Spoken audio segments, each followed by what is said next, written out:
I forgot we didn't know. You are tuned into the Elks Call with Catherine swearing, which is opening up the show hot here. Woo, I'm going to have to bleep that one. Yeah, we're going to have to add the sound effect. What's up, everybody? This is the Elks Call. You're rocking with the Elks Herd, your home for Edmonton Elks fan talk. My name is Scout, a.k.a. the rep from Section X. And I'm Catherine, a.k.a. Even Elks. Coming to you live on Shotgun Sports Network with the replay airing exclusively on Edmonton Sports Talk. Kathy. Yes. The Edmonton Elks are 3-6. 3-6. How much are you liking this team right now? I'm liking them way better than 2 weeks ago. Yeah. Or 3 weeks ago. So, I don't know. I'm happy about it. I'm still very cautious, just my regular, self, being a little not too optimistic, but I'm happy. I'm happy we have a little streak. Cautiously optimistic. I like it. Big 8-point gap for the Elks in this one to take the win.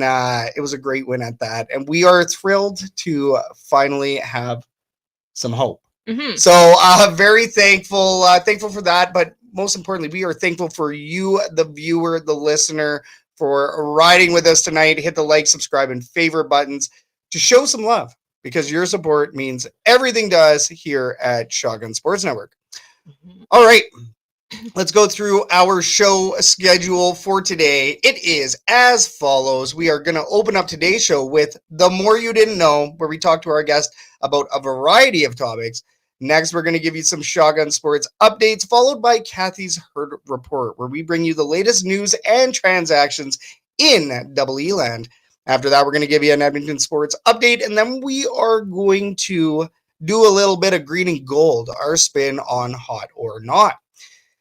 And then, of course, finally, we're going to open up the fan forum to close the show, where we talk about hot topics surrounding the Elks, the CFL, and the sports world as a whole. We are interactive, which means our viewers can comment and ask questions in the herd chat if you are watching on YouTube or Facebook. And I think we're going to try to take a herd chat comment today. Yeah. Comment of the day. Let's see if we can find a good one today. I don't know if you want to give them that liberty. This might get a little wild. The herd chat gets rocking, so we love it. Let's see if we can get a best comment on the show today. You win bragging rights. You don't quite have a giveaway. 50 keychains, lanyards. Sorry, lanyards. We still have a lot of those. Please come get them. Yeah, maybe it's just a bunch of gear, right? We'll see what we have, but let's get this show started with The More You Didn't Know, where we talked with our guest about a variety of topics. This segment is brought to you by Royal Retros. Save 10% off your order using code Shotgun Sports, all caps, no spaces. If you like throwbacks, you're going to love Royal Retros. They are the throwback kings. All right, without further ado, ladies and gentlemen, please welcome back to the show a founding father of Edmonton Sports Talk, co-host of the Green and Gold pre and post show, and tailgate enjoyer. Ladies and gentlemen, it is Matthew Iwanyk. Matthew, man, super appreciative of your time tonight. It's always a blast having you on the Elks Call. And in your last appearance, I don't even think Edmonton Sports Talk was truly breathing yet. No, I remember, we were on the air, but it was like early days, or was that in the summer prior?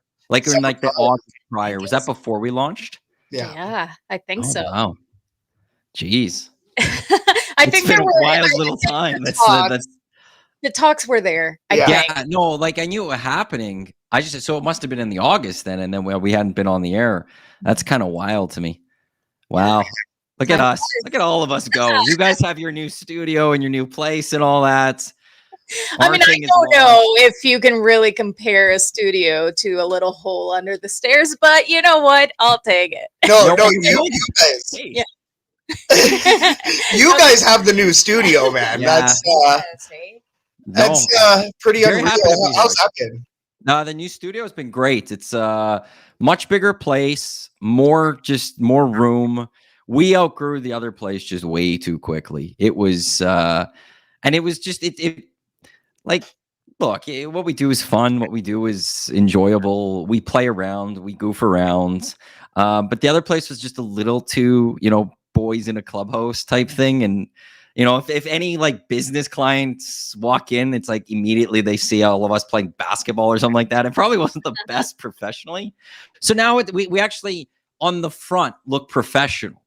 Behind the scenes, still not fully professional, but at the front, at least, we give the impression that we are professional. So, but the space is the one thing that it's just, we're not all over each other or anything. We're not just all around each other. So it's been wonderful. And honestly, for me, just personally, like we ended up moving from one location to the next and we didn't miss a single show.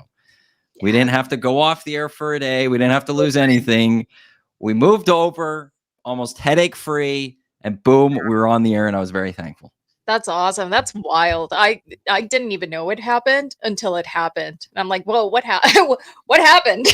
Where are they now? So that was seamless. That was really cool. I'm glad that it went really well for you guys, and you managed to get it done without any headaches.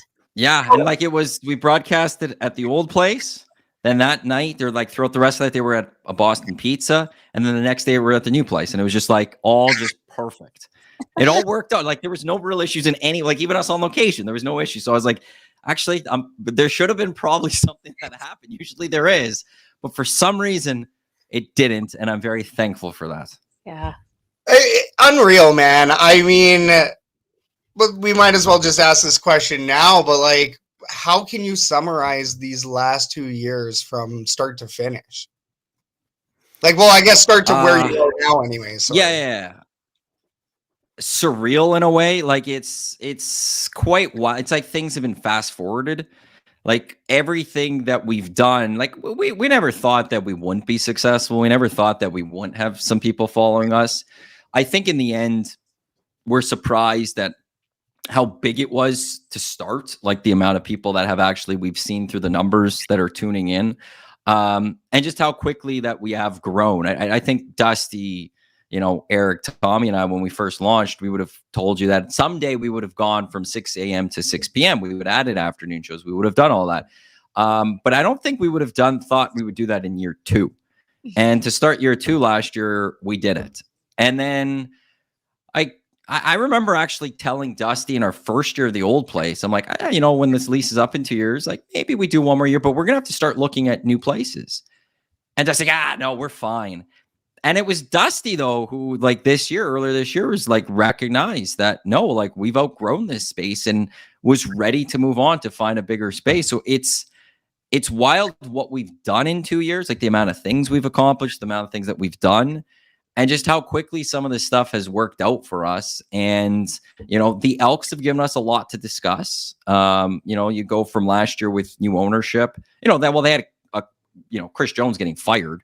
Then new ownership, and then all the new hirings this offseason, and then what they're going through this year. That always makes things exciting. And then the Edmonton Oilers, like when we first launched, they fired Jay Woodcroft, and then they've gone to 2 Stanley Cup final runs. So for us also, like the 2 major local teams in town have really helped us, giving something for us to talk about and people want to tune into. But yeah, this first 2 years, it's been surreal, and it just feels like everything's just going super, super fast, and just at times we're accomplishing things that we didn't think we'd do yet, that it would take maybe a few more weeks, and we're very thankful for them. We're thankful for everyone for tuning in and supporting us, and we're thankful to all the people like you guys who jumped on with us, before we even launched, and it's just been a lot of fun. Yeah. Oh man, I mean, much like you guys have been riding the lightning of the local sports teams, I mean, we're riding the lightning ourselves a little bit. You guys have been fantastic. To see what you've brought. I know we're going to talk a little bit more about it, but I mean, Big Uke here in the herd chat. What a Big Uke. Electric win last Friday. Wish the weather would have been a bit better. So there would have been more people. And I mean, yes, obviously that point there, we're going to talk a lot about the game here in a moment, but we got nasties in the herd chat. Nasties are everywhere. You see them out in the wild. You guys have built that family. So, but we do have more questions about that later. No, you guys are killing it. And one thing that I'll say about that, though, is that now it really shows how much Edmonton loves sports. Yeah. The fact that they're just eating up this content and they just love it, and it's just growing so fast. It just shows that there was a lack of that type of content, and people are really truly loving it. So, but let's bring it back to some football talk. The Edmonton Elks have found a way to secure a 3-6 record halfway through the season. What are your thoughts on the first half of the season of Elks football? Yeah, it's been an interesting season. There's no question. It's almost like that first half is broken into the two parts. There's the pre-Saskatchewan and then Saskatchewan post.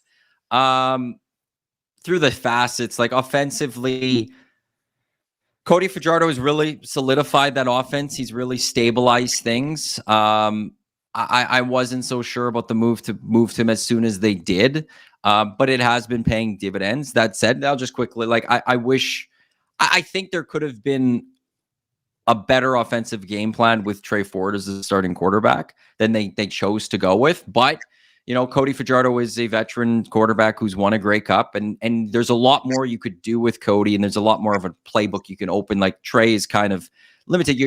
There's just so much growth that he still would need and was still so raw, whereas Cody is so polished. And when you're struggling right out the gates, sometimes you can't wait. Sometimes you just need to go start winning football games. And you've really seen a change from the offense. You just have a lot more confidence when they go on the field that they could possibly go down the field and score. And it's the Hamilton game that I'll point to, where opening drive, or not really opening drive, but opening kickoff gets Hamilton right in scoring position. They score a quick touchdown. It's 7-0. Elks teams of the past, whatever quarterback it was, Trey, Cornelius, whoever, you might sit there and be like, this could be a long day. They'll go out and they'll get a 2-1 out or something like that. But what does that offense do? They march down the field and match it, and it's 7-7 all of a sudden. And that right there is just what Cody Fajardo can do for this team. And we've really seen Jordan McSimic recognize that Justin Rankin is a guy that needs the ball. If you can't run the ball, you still need to find a way to get Justin Rankin the ball and throwing him. And we're seeing him the last few weeks just make big plays. And so that offense really, with Fajardo and the emergence of McSimic maximizing Rankin, we've seen that offense really produce in a solid level and a way that you expect that, okay, they're going to go score points. Defensively, a huge turnaround so far. Through that first little bit, giving up 34 points per game, and now it's under 23. Like, they've really, they're not a perfect defense. You still would hope for a few more turnovers. You'd still maybe hope for a few more less yards given up, I guess you should say. But like last week, 1 for 5 in the red zone. They allowed the Argos to march down the field, but didn't give up the touchdown, which is what matters. Take the yards. Give up all the yards you want, but just don't give up the touchdowns. And right? Bemba don't break. That's been the motto lately. And this team has allowed teams to march down the field, but they've let them finish it off. And right now, they're not allowing them to finish it off. Even, Caleb Evans was able to move the ball pretty well when he came in for Montreal, but they didn't give up those extra touchdowns. So defensively, a huge turnaround. I mean, maybe that just comes down to the fact that they've finally figured out J.C. Sherritt's defense. And special teams, like, there's not much to say outside of that. They've been really good. Vincent Blanchard is a solid kicker. I don't think many would have said that after week 1, but this kid has turned into a solid kicker. He's doing a good job at the punt games. So too bad Cody Grace is hurt, but he's been an excellent punter. The return game, you're feeling a little more confident in. You're feeling like Leak at any point could possibly take one. So it's a very weird 3-6, because at 3-6, we should be sitting here going, they're about to be halfway through the season, and we should be upset. Like, we should be sitting here going, what a joke. But there's a lot more hope because of how these last 4 games have. And the record doesn't feel like where I think the Elks fan base is at right now. Right. I think for me, I just wish that it didn't take them 9 games to get to this point. It would have been nice to see some of that progress and that improvement earlier in the season, instead of having to wait for yet a bigger change, a big change, like bringing in Cody Fajardo to see those kinds of changes. But at the same time, we've talked about this before. What's better, seeing a little bit of improvement every single week, or just not being close enough every single time, right? So, yeah. Well, how many years of this, right? Yeah, and I'll say Cody Fajardo, before he was actually a starting quarterback, was on with Reed Wilkins and Jay Milner on EST. This has been early July or something, and he did make a good point at the time where he's like, I don't want to, make excuses for a record. I'm paraphrasing him here, but he's like, you look at the best teams, and generally there's a continuity from year to year. And the Elks, it take away the players out of this. brand new head coach, brand new offensive coordinator, brand new defensive coordinator, brand new special teams coach. Like, it's all 4 major parts of the coaching staff brand new. So there is a learning curve. There is a time to understand that. And no matter what they have throughout training camp and throughout the off season, it's not going to replicate games. And so maybe we were a little too high on this team at times going into this season, thinking that things would be, much quicker to turn around when we shouldn't have been. And when you look at Calgary, it's easy to point them, be like, well, look, they turned around, but Dave Dickinson is still there. Their defensive coordinator, while he wasn't their defensive coordinator last year, he was on the staff at least. So like they had a little bit of a continuity from year to year, whereas the Elks, it was a blank slate. So we should have maybe looked more at that going into the season as to, maybe the Elks will have a bad start to this year. But it's still like, you want to see those wins, and it's hard when you start the season, it's just loss. You're like, can't they just win? Well, and the other thing too, like, I mean, with this massive shuffle of coaching here in Edmonton, I think that these losses have also kind of reminded people that the team losses are exactly that. It's not just the players, it's also the coaches. I mean, the coaching has taken some time to get their stuff together here over these first 9 games, right? First 9 games. Well, and that's just it, right? And even though it's the same story for the last 3 years, it's a rebuild, and a rebuild takes time.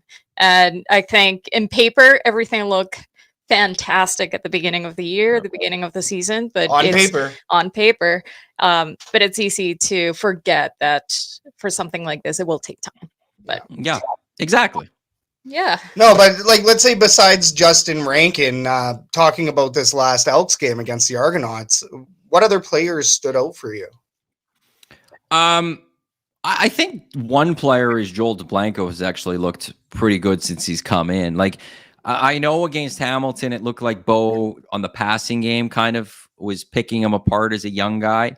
But on the run attack from that one was really good. But I think since then, even in Montreal and Toronto, more specifically last week to your question, like, he has stepped up in a way to me where Nick Anderson's a great player. You don't lead the league in tackles in your rookie year by being, whatever player. He, through those early struggles of the season, he was the best defender by far.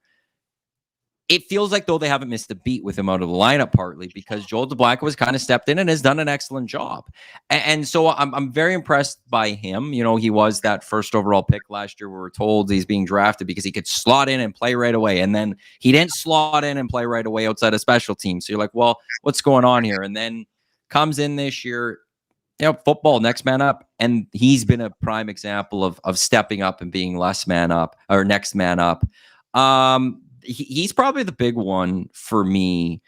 I mean, look, if we're looking at the Toronto game, shout out to Schneider, by the way, for that huge tackle at the end of that. I just want to quickly throw that one out there. That was huge. I will give also like Vincent Blanchard credit from last game for a couple of reasons. One, he made his first kick over 50 yards. Right. Good on him. He was 4 of 6. When you look at the 2 misses, I'll always give credit, especially on kickers on misses over 50 yards, because that is difficult. So one of his was 50. And then the other one, laces were not out. He had a kick on the lace that messed with him. But the other part we have to remember is he was also punting. Mm-hmm. And I remember a few years back, Sean White had to fill in for punting and he had to do dual duties. And his kicking struggled at that. They actually had to bring in another punter because he couldn't handle both. He was getting a tired leg, and as accurate of kicker he was, that was a stretch where he wasn't making his kicks.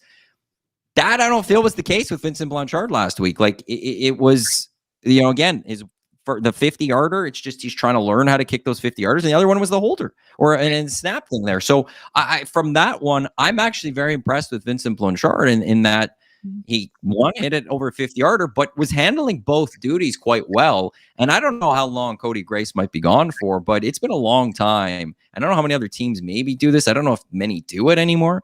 But Sean Fleming used to do all of it. He used to kick, punt, kickoff duties, and that's a huge advantage as a team because you could use another American or global player somewhere else. Right. Yep.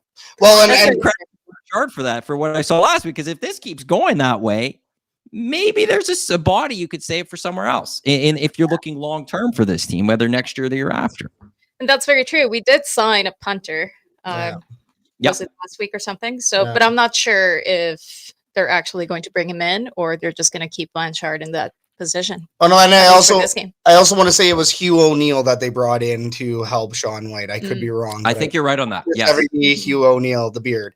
Yeah, no, and it is interesting with that Vincent Blanchard play. He did miss those two, but he rebounded.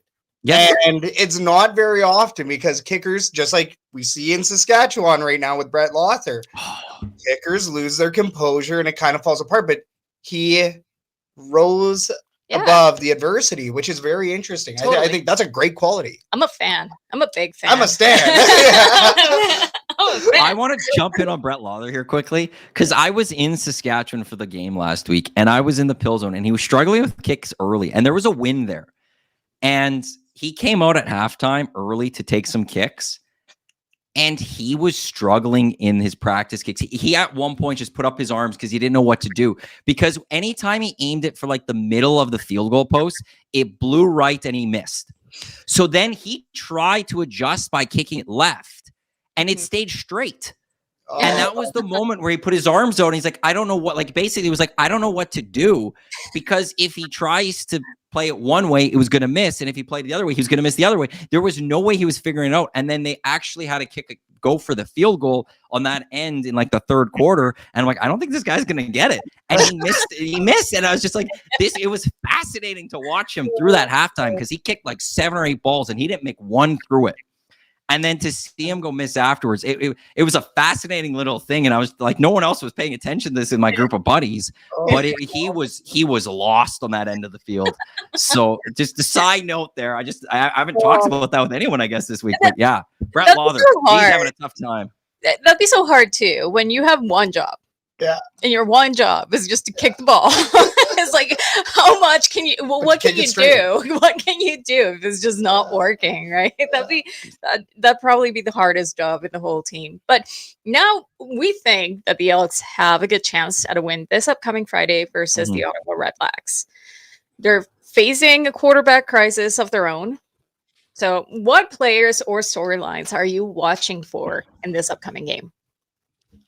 Well, yeah, the quarterback's the big one. Yeah. You know, Dustin Crum, not a lot to write home about. No. Not a solid. But when you look at last week with Winnipeg, he's the quarterback that led that comeback.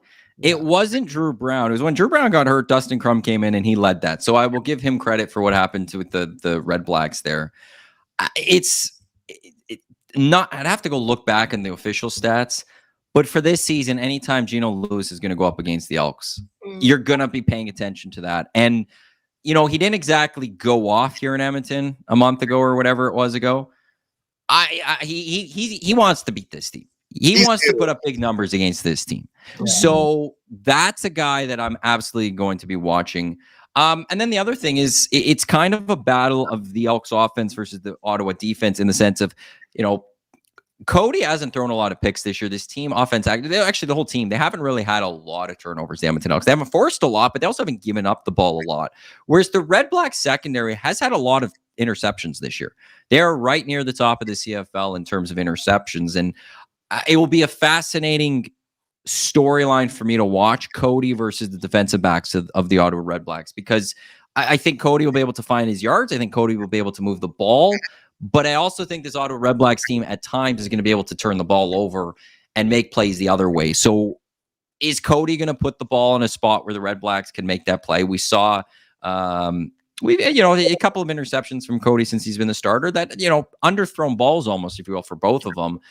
Is he going to do that against this Redblacks team that can have turnovers? That is a big thing to watch, I think, going into this one is that battle of the ball between the Elks and the Redblacks. But yeah, anytime Geno's going to go up against this team right now, as long as also Ed Hervey's the general manager, that is something you're going to have to watch. And it's something I have to also worry about because he is a receiver that could just go off. Now, again, Dustin Crum's throwing him the ball. It's not Drew Brown, but you never know. And it's out in Ottawa. So those are the couple of big things that I'd be watching for this week.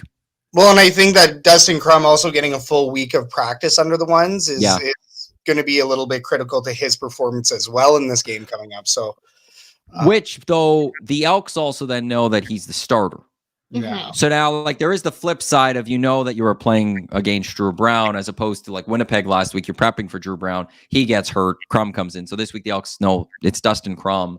All week they've been preparing for him. So maybe that helps the Elks a little bit in this one. No, totally understandable. Do you think they're going to win though? I'm very confident in this one. Yeah. Like this is, I was not confident about Montreal. Wasn't confident about Toronto at all.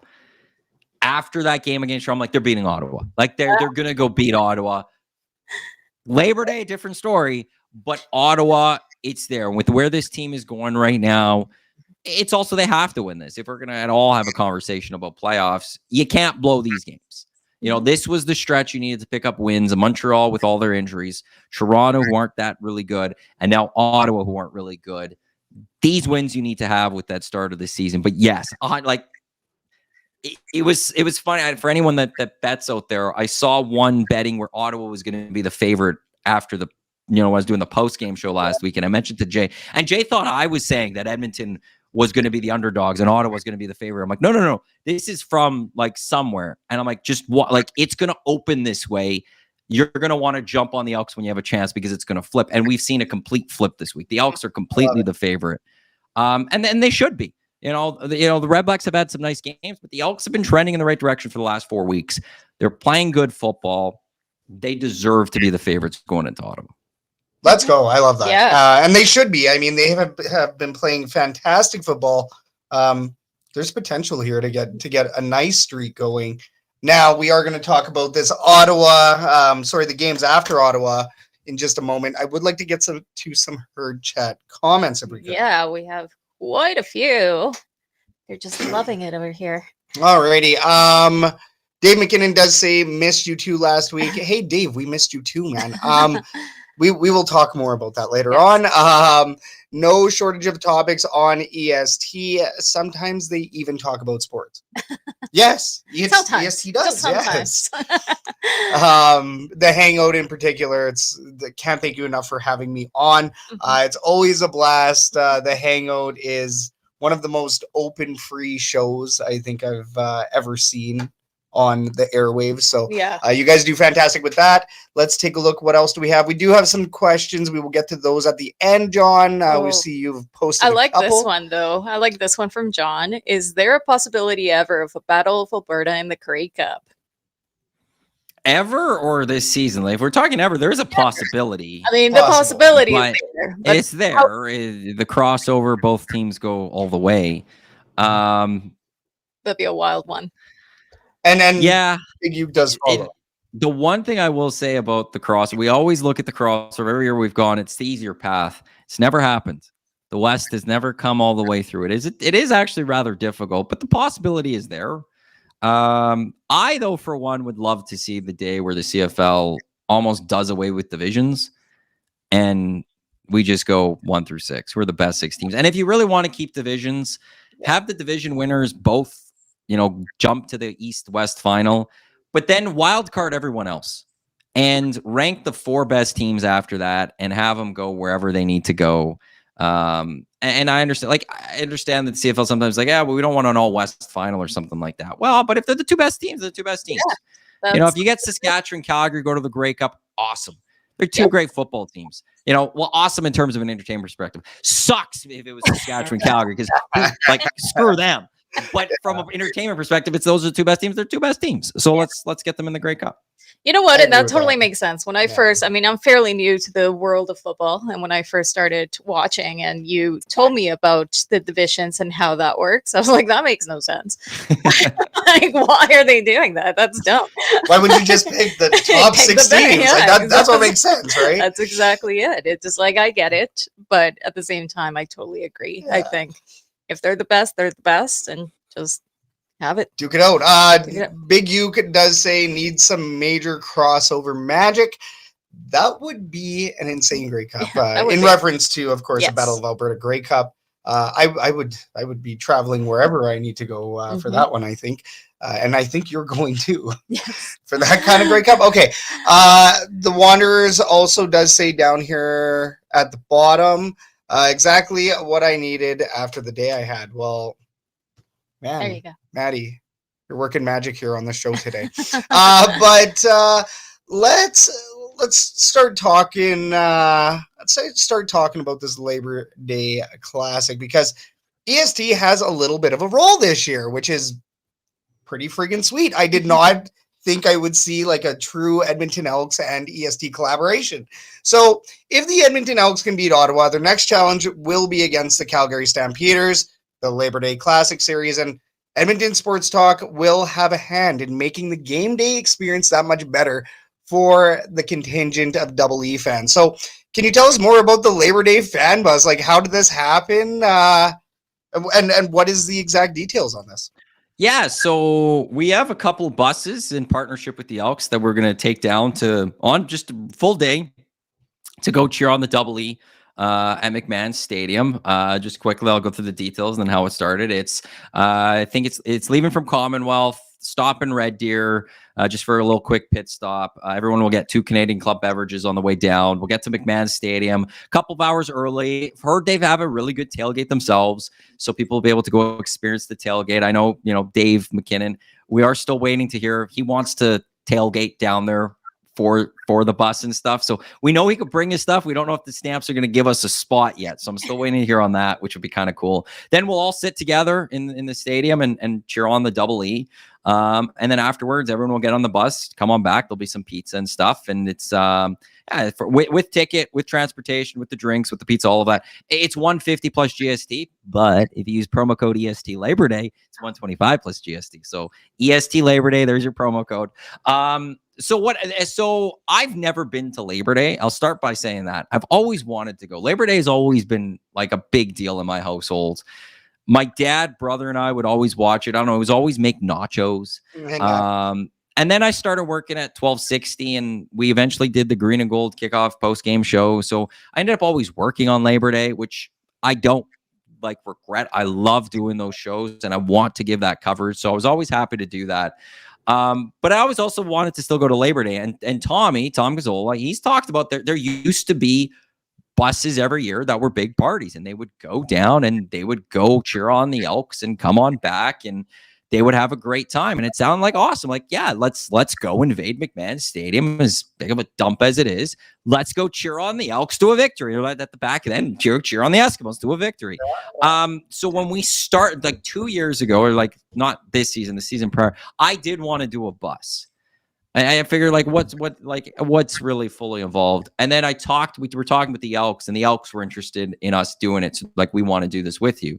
And then nothing really happened last year. Just obviously they had ownership change. Mm-hmm. We were going into year 2. And then this year, Evan Dom and the Elks, Dusty and I, we met with them, and we wanted to get this done. So we had the full chat, and we're like, let's make sure we do this year. So we finally committed, and, Dahmer with the Elks was great. He got the buses secured for us, because I had already, I was at the point where I'm like, if the Elks aren't in, I still want to do one.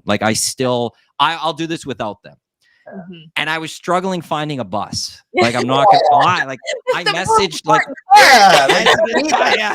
it's kind of a key factor. But I messaged Red Arrow, and I was like, hey, what's the cost of a bus? I'm like, yeah, we're busy on Labor Day. And I was like, damn it. So when I was meeting with Dahmer, I was like, yeah, we need a bus, but Red Arrow can't do it, and I don't know what else. And he's like, well, Red Arrow's taking us. So I was like, I'll ask them if they could do. And he was able to get it done. They, clearly they care more about the Elks than me. So yeah, so we got it done, and I'm very excited that we're all going to go down. I don't know where I'm going to broadcast pre and post game yet. Jay and I will find some spot. But yeah, we sold the first bus. The second bus has been selling. So there's not a lot of spots left. So hopefully we can fill up 2 full buses to bring down Double E fans to go cheer on the Elks. And look, imagine if they beat Ottawa on Friday, a 3 in a row. This team's rolling, going down to Calgary. What better way to go to let's go cheer on the Elks, that Labor Day victory. So yeah. So again, it's on our website, EdmontonSportsTalk.com. It says Labor Day bus. You can click that. It's also on the Elks website under, I think it's events. And it just says Labor Day bus, but make sure you use that promo code EST Labor Day to save that $25. And yeah, it's going to be a fun time. I think there's from EST, myself, Jay, Eric, Zach, Trev, Hernan, and Jasmine are going down. So we're going to be part of that bus. There's going to be a bunch of other people as well. So, like we're all going down as Double E fans, basically, except Eric, because he's a Rider fan. Yeah. He's going there for a He's good time. Awesome. Yeah. And we're just going to have a fun time, and we're going to cheer on the Elks. And, if this goes well, which right now looking like it, we'll do it again next year. Yeah, So that's awesome. It's funny. I mean, not green or gold here, but I was given a green from Catherine to potentially join you guys. Ooh.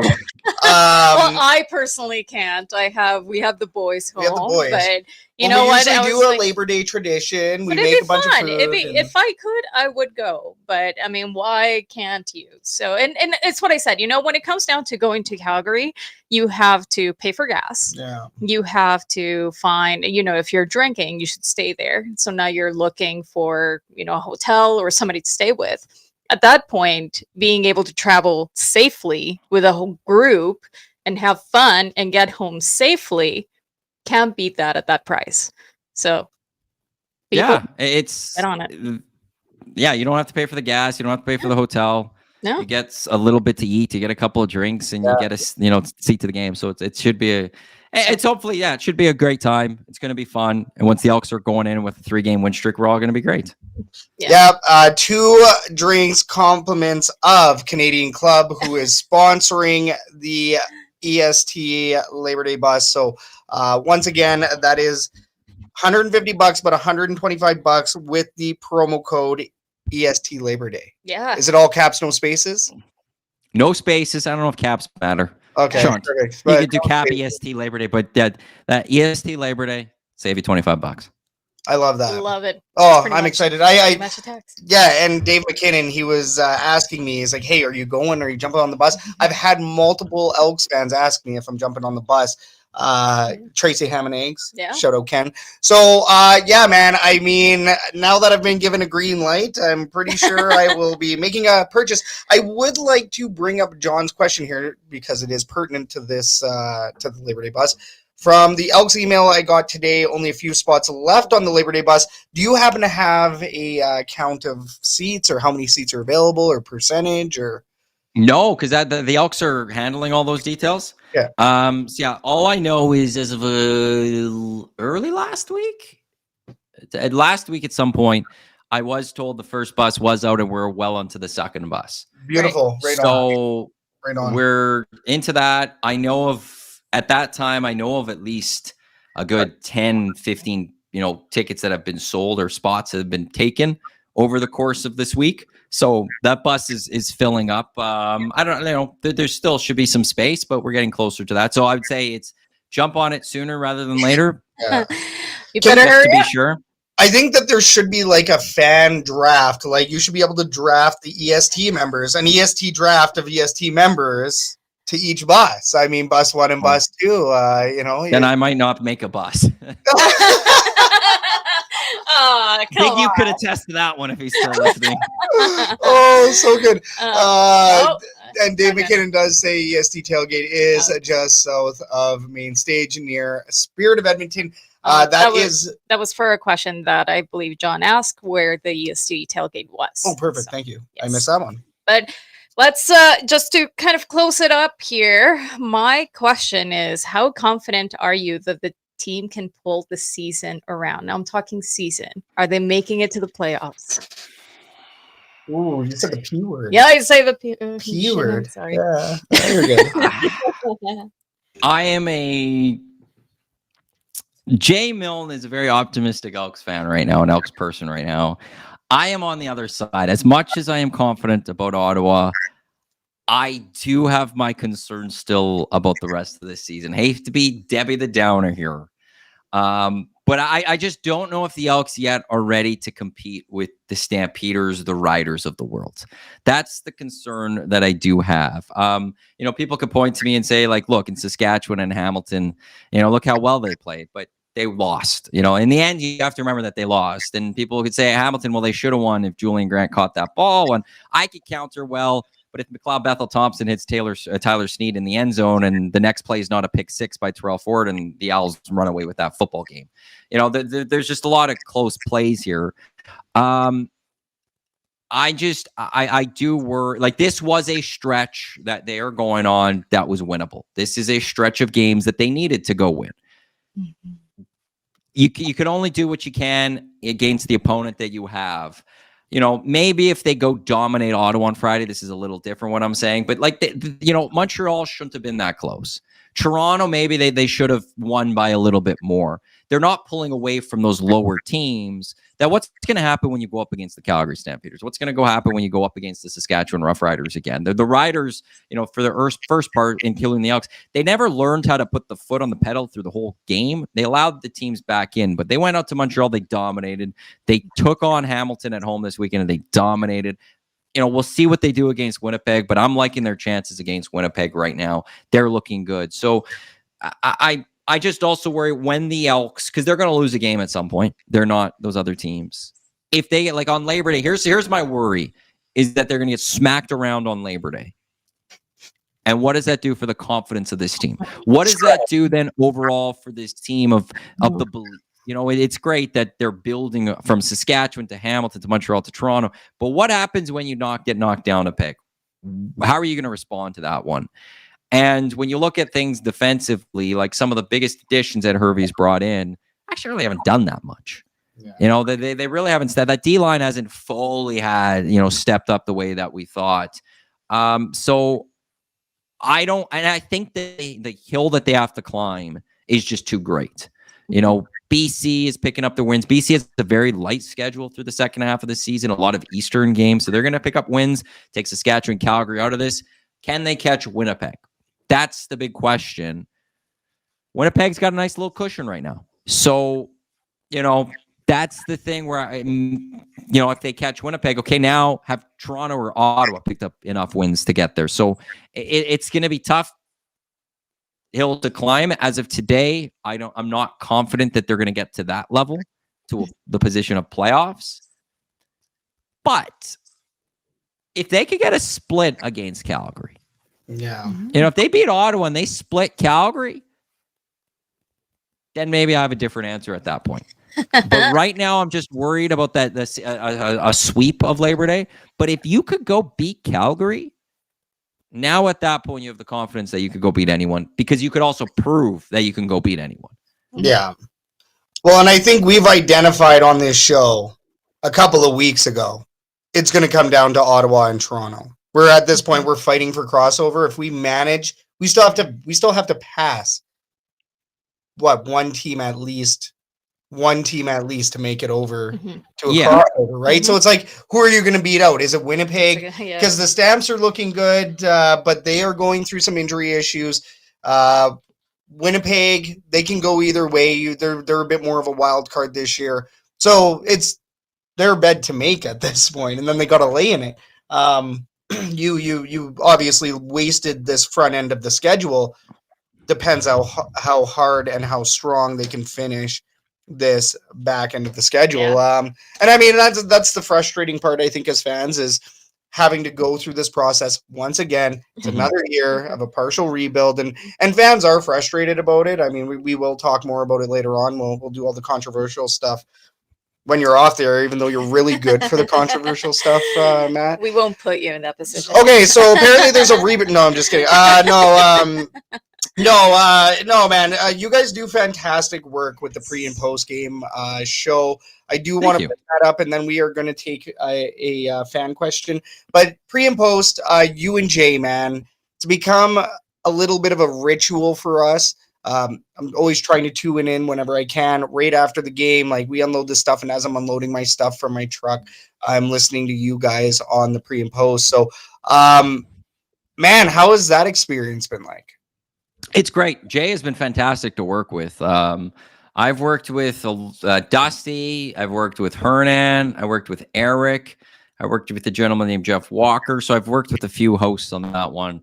But Jay has been awesome to have between last year and this year. We have a lot of fun time. We enjoy watching the game together. I think we have a lot of fun on air. We have a lot of debates between the two of us as well. Like, we're not afraid to challenge each other and go up against each other. And that's beauty about Jay too is you could have tough debates with people, and sometimes that festers between two people. It doesn't fester between Jay and I. We could move on to the very next conversation, start laughing, or the moment the mics go off, we're great with each other. So we have those difficult debates sometimes, or there's the heated discussions, and it's what we do. I have my opinion, he has his opinion. We go at it. We move on to the next topic. We move on to the next discussion point. So it is all a lot of fun. We got a great listenership, great comments. Thank you for tuning in whenever you can. That we really appreciate. Love seeing you in the nasty chat when you can. And honestly, like this year, like when we first, like I understand that the Elks still have to grow in the city of Edmonton. That they've lost that that stronghold of the city. We do an Oilers pre and post. They got numbers. They get people watching. When we did it last year, I was like, we'll see how many people are going to tune in, and we had a fair amount of people. For some reason this year, it's a lot more. And I've kind of been blown away by just how much extra we've seen in terms of numbers of people watching, especially post-game shows. So that's been awesome to see. And it's, just for me, I could talk CFL all day. I said this once on air, and Dusty was nearby and he ran in, maybe, he said we should. I was like, if we cut the hangout in half, I could do an hour of CFL every day for 12 months. I will talk CFL all day, every day, all week. Don't matter whether it's regular season or off season. Let me talk some Canadian Football League.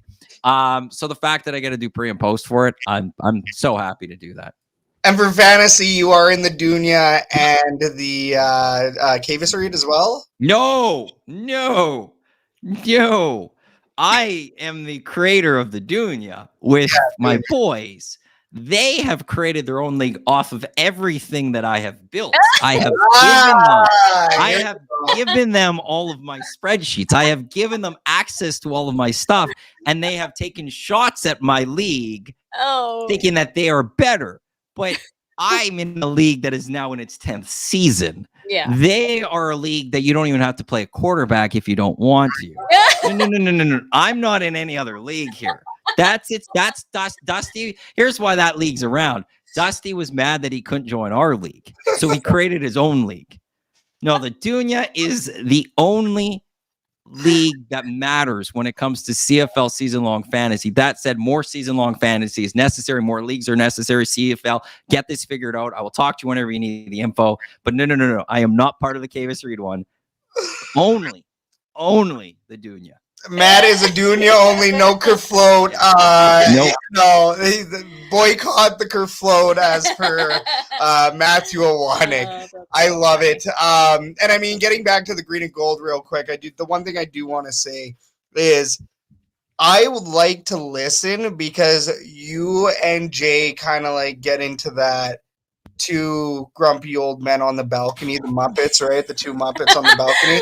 You guys got to get into that, and it gives me shades of the old TSN 1260 with you, JMO, and Low Tide, right?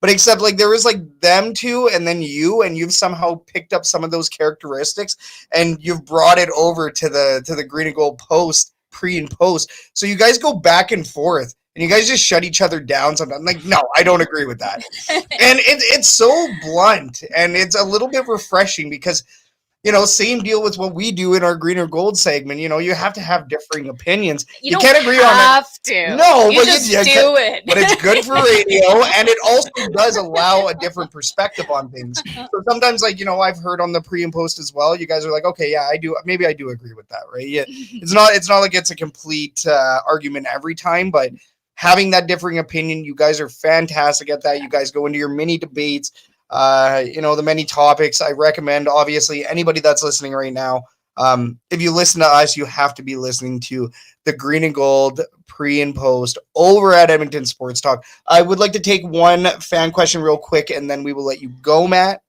Go for it. Let's go up. I want to say it's probably one from John Kirby. Is it the one on the Argos? Might be. Let's see. Yeah, there we go. Okay, there we go. Yes, that is the one. Thank you. All right, so John Kirby does ask, thoughts on the Toronto Argonauts playing 3 games away from Toronto next year. Do you think they should have gone to smaller markets around Toronto? Yeah, I don't look, the World Cup's coming. I get why the Argos and the Lions can't play where they're playing. That makes a lot of sense. And I'm glad the CFL is making announcements early on what's happening with this.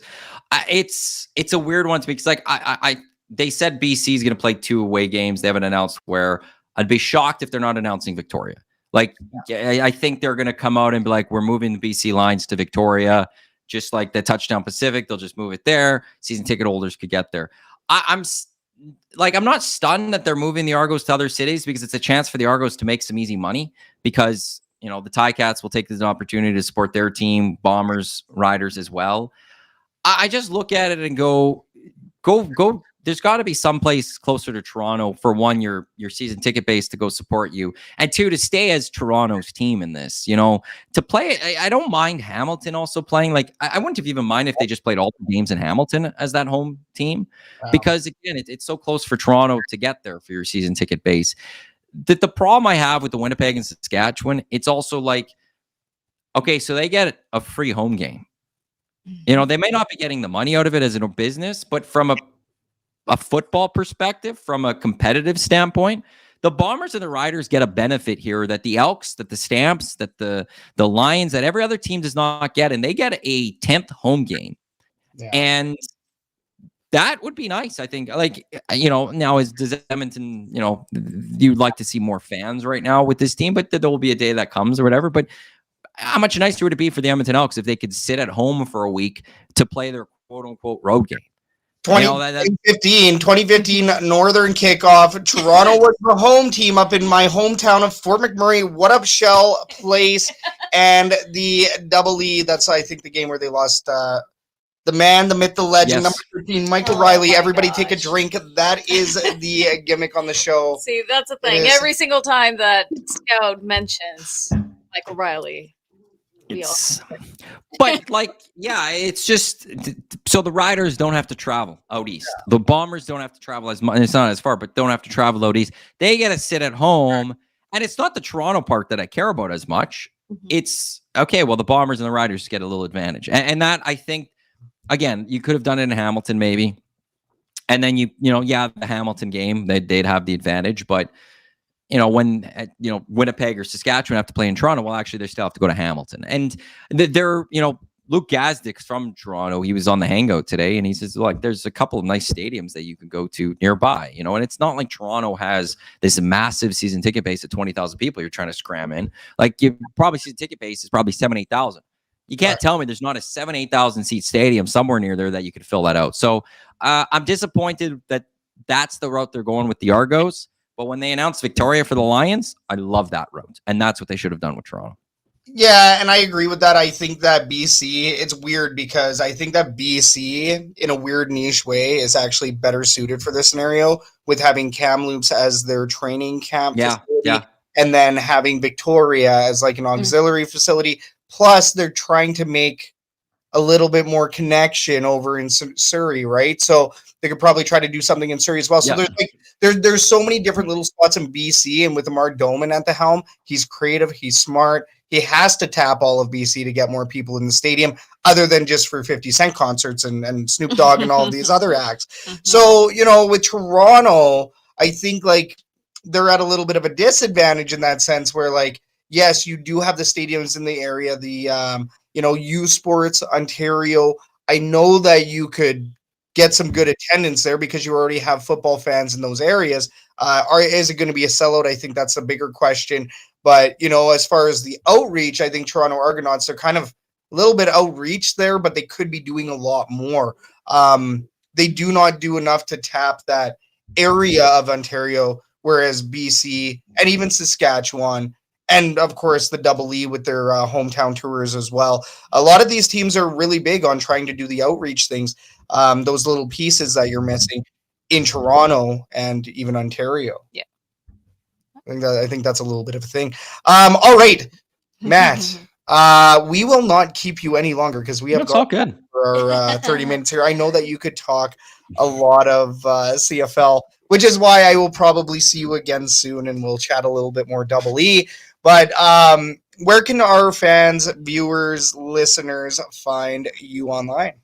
I'm on X, Twitter. I don't tweet though anymore, really. MATTHEW is my Twitter handle. There's really nothing. I'm not on, like, I have an Instagram account. I never go on it. So you might see things of me somewhere. I have a TikTok account. I just search things. I don't actually do anything. So if you ever find me, you feel free to follow. There's nothing coming though. So apologies on that. Everything I have, EdmontonSportsTalk.com is our website. That's our YouTube channel. You can listen to us on TuneIn, iHeartRadio, wherever you get your podcasts. All of our shows are there. Green and Gold Kickoff post-game shows. It's an hour before, and we go after every Elks game. And then the Hangout, 9 a.m. to 11 a.m. weekdays on EST. That's where you can find me. But yeah, Twitter, if anything. But again, I don't tweet too much. So apologies if you're going, well, what are you thinking? I don't have much to think these days. So. Yeah, I think your controversial takes are missed, and I'm the fact that you have not been tweeting much. I think that also brings a little bit of attention. So I will be following you on the TikTok, eagerly awaiting some awkward TikTok dances or something along those lines. The day that happens, I'm in trouble. Oh no, man! Fantastic! Can't thank you enough for joining us tonight. Of course, it's always a great chat, Matt. Can't wait to see you again, man. And once again, congrats on all of the success with Edmonton Sports Talk. And of course, your new jams over there on 170th. Of course, no. Thank you very much for having me on. It's great talking with both of you, and we'll do this again hopefully sometime soon. Yeah, for sure, man. Great. We'll Thank catch you soon. so much. Have a good night. Bye, everyone. And that was Matthew Iwanyk from Edmonton Sports Talk. Green and Gold pre and post over there at EST with Jay Milne. Matthew Iwanyk's always good stuff. We could talk forever. Yep. He is one of those. He is definitely a talk forever type of guest. Once again, he is co-hosting the EST Labor Day bus. So that's $150 for that Labor Day bus ride down there. That's ticket. That is everything. That is a couple drinks, some pizza, great company. I don't think that's part of the paid services, but it's $150, but promo code is EST Labor Day to save yourself $25. Once again, that's EST Labor Day. Don't know about caps, but no spaces. Don't know about caps. Freaking awesome. Let's take a look at our herd chat comments. I want to bring this up because this is interesting. History of Everything is questioning how the autoplay has put them into Canadian sports. Welcome. It's always Edmonton historical double E's. The double E's are a little bit. They are a little bit historical. For different reasons this year around. But yeah, autoplay has put you into Canadian sports, and here you are, and we're thankful to have you. Yeah. All right. John does say that I jinxed it, so I apologize if I did. No, I think the double E write their own thing. Yeah. Let's put it that way. Let's do that. Yeah. And I also liked Dave McKinnon's comment up here. Every expedition needs a scout. Love that comment. I think he's referring to the Labor Day bus, which I may be getting in on. Yeah, so you better hurry up. Gotta hurry up. Apparently that second bus is selling out pretty quick. Yeah. All right. Yeah. Next segment, it is Kathy's Herd Report, where we talk about recent news, transactions, and everything else. Today's Herd Report is brought to you by the Rouge, White, and Blue podcast. Oz and Joe have you covered on the latest happenings in the CFL from across multiple borders. Americans talking Canadian football, Rouge, White, and Blue, only on Shotgun Sports Network. So I mean, we were at a wedding. We missed this home game. This was our first miss in years. I want to say for you, this is your second miss in 4 years. Yes, I would say. And this was my first miss since 2018 or 2019. Now, upset about the miss, but we are going to, for the wedding, the win in the wedding. I mean, we were at a wedding, so we were celebrating. And then, of course, on top of that, there was actually two double E tailgaters that were at that game. Yes, that was a little funny coincidence that they saw the double roll call. Yeah. And they were like, oh, we know those guys. We can see those guys across from this hall. Yeah, it was Sarah and Oh my goodness, don't ask me that. I'm it's horrible. a with wedding. I names. mean, you know that there was some Peter? shenanigans. Peter and Sarah. That sounds about right, That actually. sounds about right. Shout out Peter and Sarah. History of Everything Does Say Love from Down Under. Love it. But yes, let's get into this game. Let's talk about it. We'll do a brief recap over here. Let's talk about it. Let's get it. First quarter, it was a fairly balanced start, I would say. Toronto struck first. They had a short 14-yard field goal, and Edmonton answered back on their next possession with Blanchard tying the game with a 30-yard field goal, aided by a big 24-yard run from Javon Leak. Huge. And Huge. Yeah. Well, and there was also that Toronto face mask penalty, so that helped, Right. which was nice. Elks kept the momentum going. Leaker Rankin, who was it? Yeah, I wrote both, and I'm not sure. Oh my. That's on me. Well, Rankin had a big game no matter what. He did. And we are going to talk about that. I think that was me just writing things really quickly. So it was a 24-yard run from somebody. Yeah. The Elks definitely kept the momentum going. They pieced together another long drive. Fajardo with his short passes and Rankin's strong rushing that set up Blanchard's second field goal of the quarter, this time from the 20-yard line, and it gave Edmonton a 6-3 lead. Nice to see the Edmonton Elks escape that quarter with the lead. You wanted to see more. And I mean, I had predicted a 30-20 game in this one. Yes, you did. It was kind of on track. It was kind of on track, you know? Yeah, came pretty close. It was nice to see, definitely, them going into the second quarter with the lead. You can't never blame on that. You definitely want to see that happening more. The second quarter opened with Toronto evening the score with their own 45-yard field goal. Both of the offenses starting stalling for a little bit more, for this drive. Yeah. They were trading punts. Short-lived drives. Yeah, the second quarter was a little bit back and forth, right? Both offenses were stalling. Defenses were tightening up. Cordell Jackson, though, finally got a sack. He did. He did get himself a sack. But then Fajardo, who was picked off deep in Elks territory, setting up Toronto in prime position to add yet another field goal from the 20 yards. But it could have been a lot worse, really. Defense definitely kept the pressure on. They stopped Toronto's forward movement, especially in the red zone. They had a holding penalty, but definitely take the field goal over what could have been a potential touchdown. Well, and the pressure. I like what you say there. The defensive line pressure was great. The defensive pressure in general, but the defensive line stepped it up a little bit. We saw more action from that defensive line. We saw more pressure. We saw more mistakes from Nick Arbuckle, which is what we've needed to see out of the opposing quarterback for a hot minute now. Well, it's like Matty said that, the defense was still letting a lot of yardage in, but what mattered is that they stopped them at the right time. They did not let them push it through and continue with that. So an ugly win is still a win. A win's a win. It's still a win. Edmonton broke through later in the quarter, though. Fajardo led a sharp drive featuring completions to Benjamin Victor and Keon Julian Grant. And Rankin powered the ground game and capped the drive with a 2-yard touchdown run, swinging momentum back to the Elks, who went up 13-9 after the convert. Let's go. Let's go. Rankin.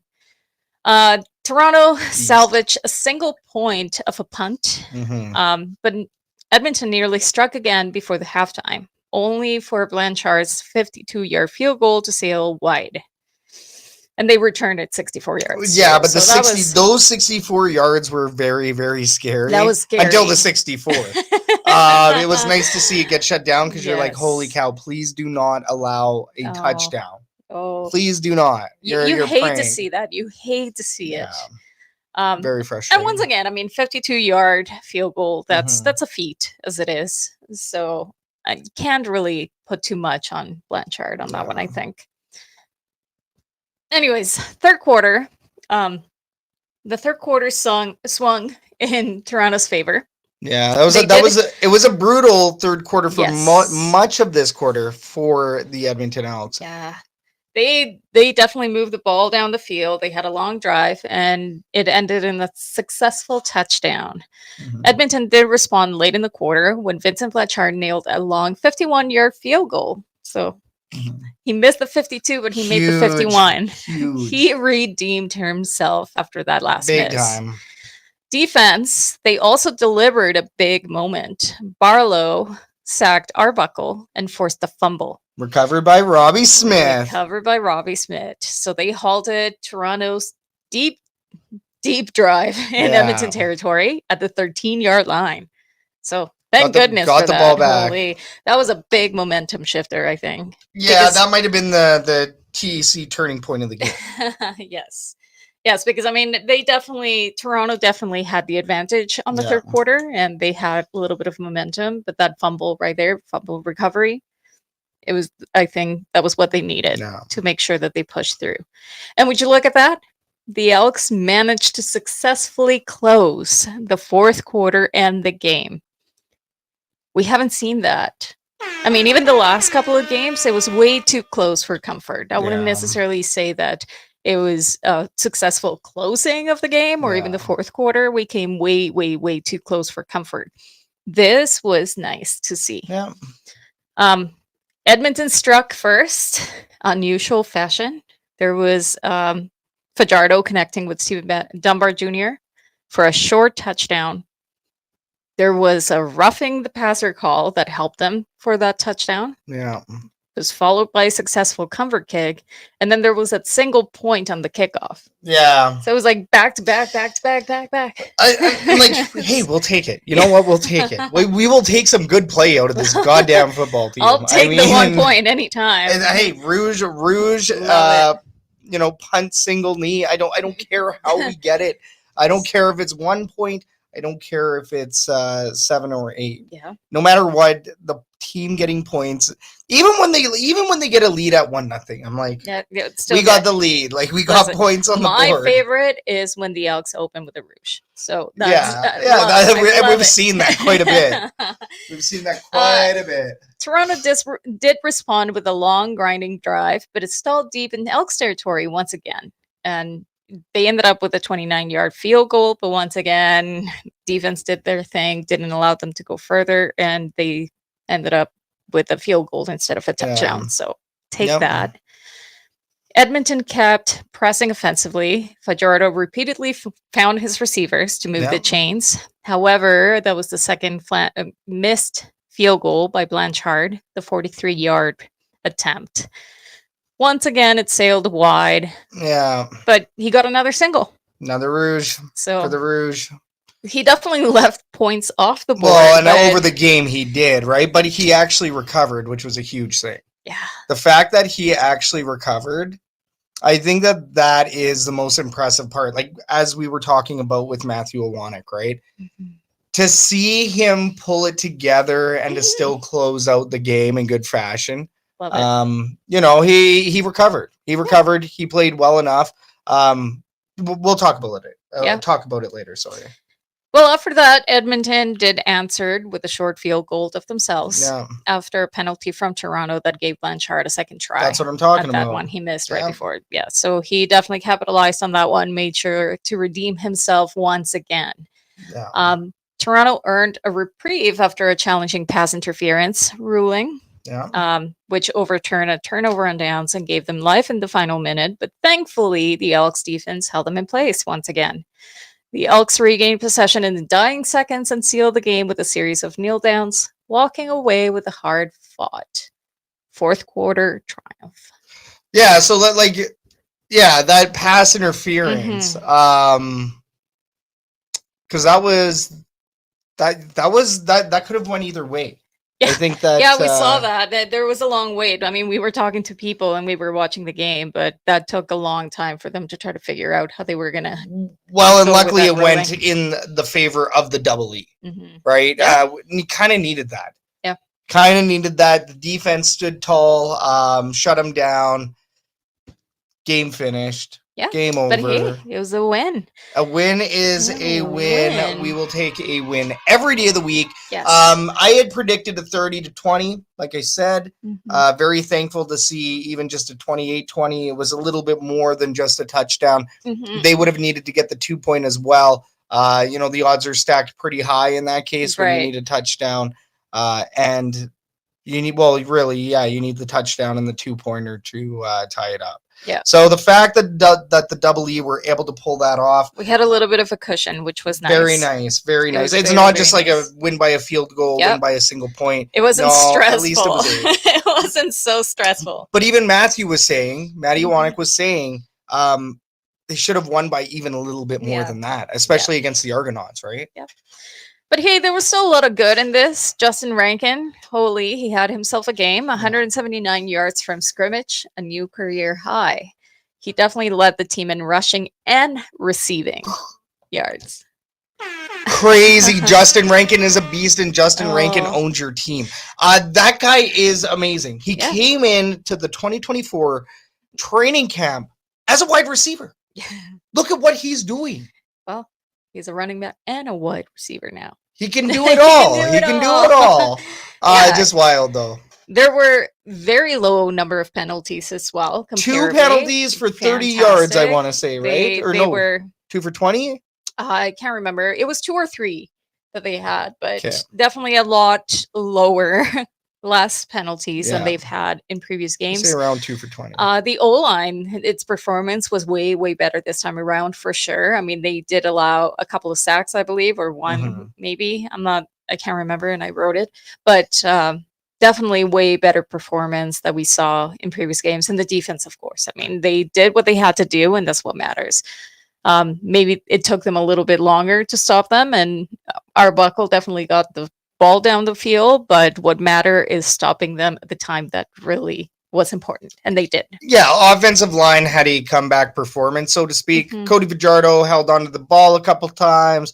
You did see a couple of breakdowns, but it was once again a bend but don't break performance. Yeah. The offensive line looked a lot better with Yeah. Jacob Lamonden They helping sure out at did. fullback. They sure did. But what do you think could have gone better? What could have gone better with this game? Well, I mean, post more, defense did let in over 300 yards Mhm. of net offense. So, I mean, that is a problem. The defense as a whole still needs to shut down certain plays. We're still seeing those holes in the secondary. And the return yardage, I would say that the special teams return yardage against was not exactly the prettiest. Mhm. And I do think our return yards were good. I don't have the full stats pulled up right now, but I want to say we did pretty good, but there still are some concerns as well with the offense. I mean, you do want to move the ball a little bit more. It would be nice, but I mean, 28 points and complimentary football. When you get to this point in the season, you need to see complimentary football, and Yeah. we're seeing that. So it's hard for me to say, like, we need to see a lot more out of this team. Right. I think that We just need to see a lot more of this. well, yeah, and I think that it's completely fair Yeah. to have criticism still on this team. You should. Of course. No team is ever going to be perfect. You take a look at Winnipeg right now; they are losing it. Their fans are melting down right now to a degree because they're used to winning, and now they're starting to see the bitter days of the twilight days of a Mhm. dynasty Yeah, well, run. it happens. Dynasty attempt. You cannot win every year. No. So, but yeah, What more do of that. What More do of you that. think? What do you like that? Is that what you're saying? Just more of that? More of that. Okay. What can I? That's fair. No worries. I mean, once again, we talked about things that could have definitely gone better. Of Yeah. course, right? I mean, with the defense, they definitely let in way too much, Yeah, too many yards. we'll talk about this. But yeah, what comes next? We do have some transactions. There was an American wide receiver, OJ Hilary. He was signed Hello. on August 19th. Right. As for injuries, we do have Karis Jackson, wide receiver. He is out for the Ottawa game. Josiah Shacko is coming back, though. He is available.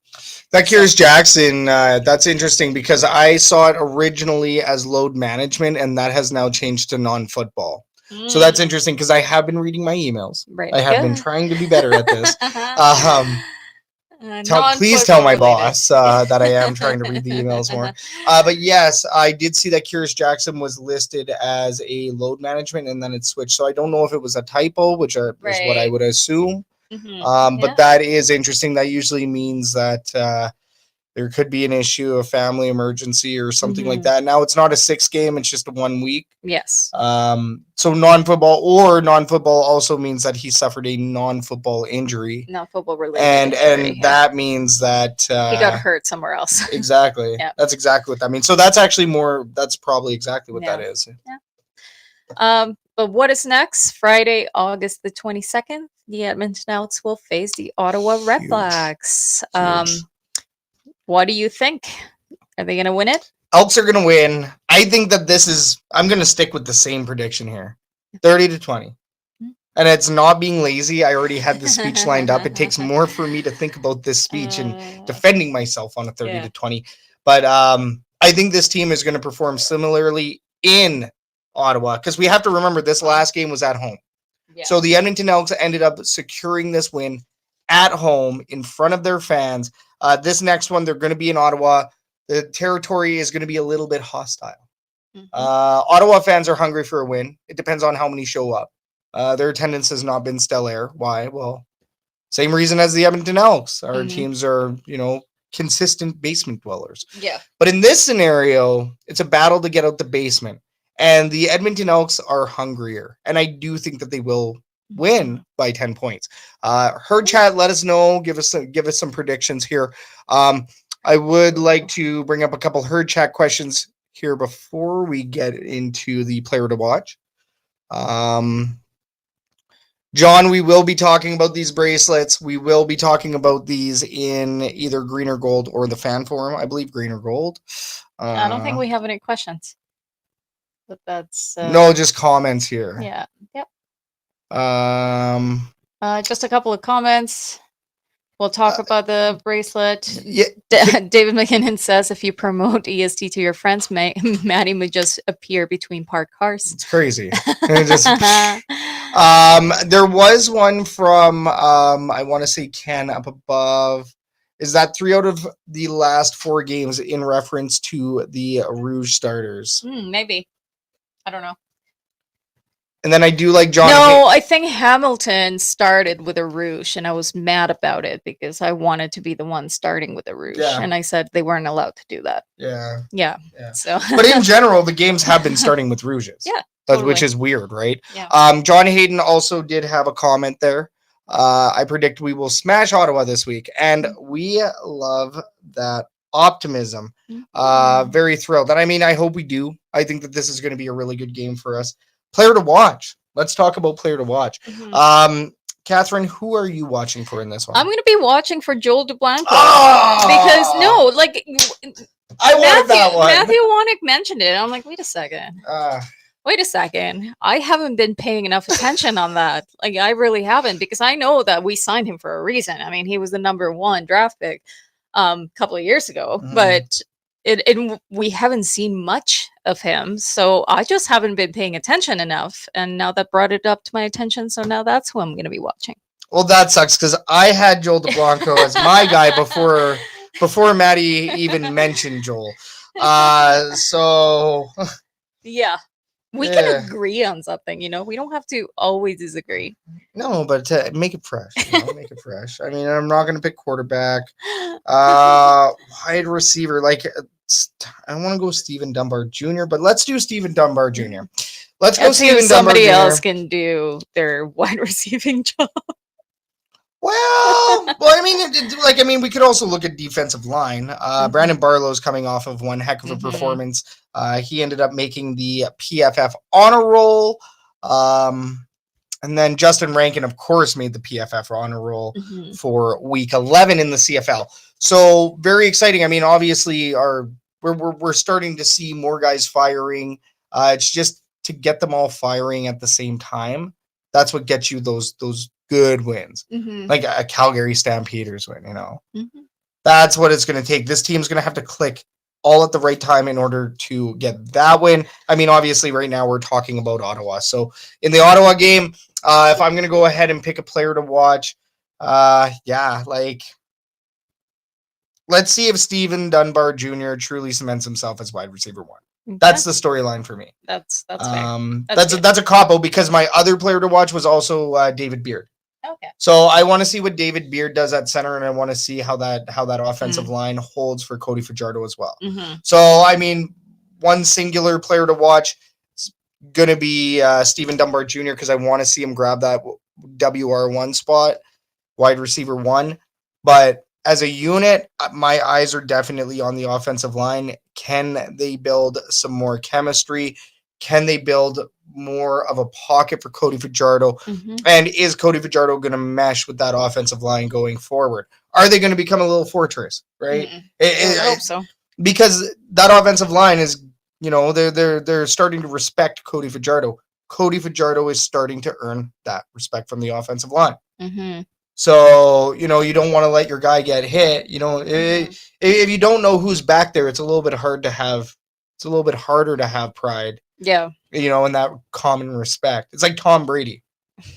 Seriously, Tom Brady would rip those guys a new one on the offensive line. Yeah. Back in the day, right? So there's a weird dynamic there.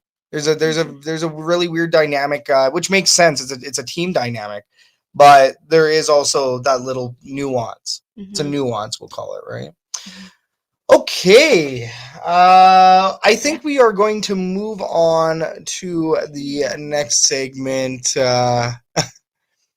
Do see these comments here? No, I do see these comments. I'm just quickly reading them. We will get to some more of those later on. But first, we have an Edmonton Sports update.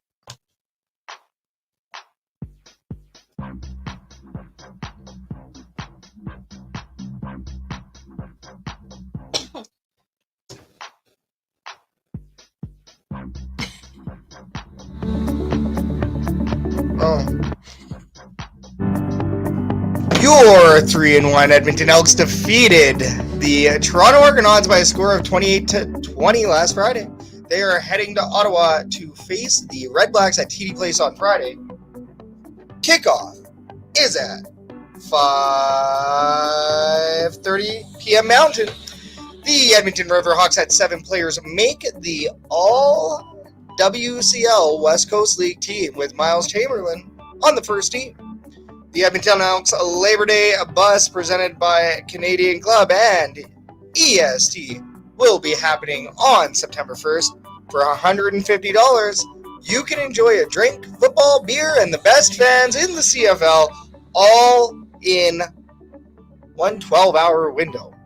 Check out goelks.com for more information, and to save $25, use promo code EST Labor Day. No spaces. Don't know about cats. The Spirit of Edmonton Labor Day Rematch Brunch is another great double E event.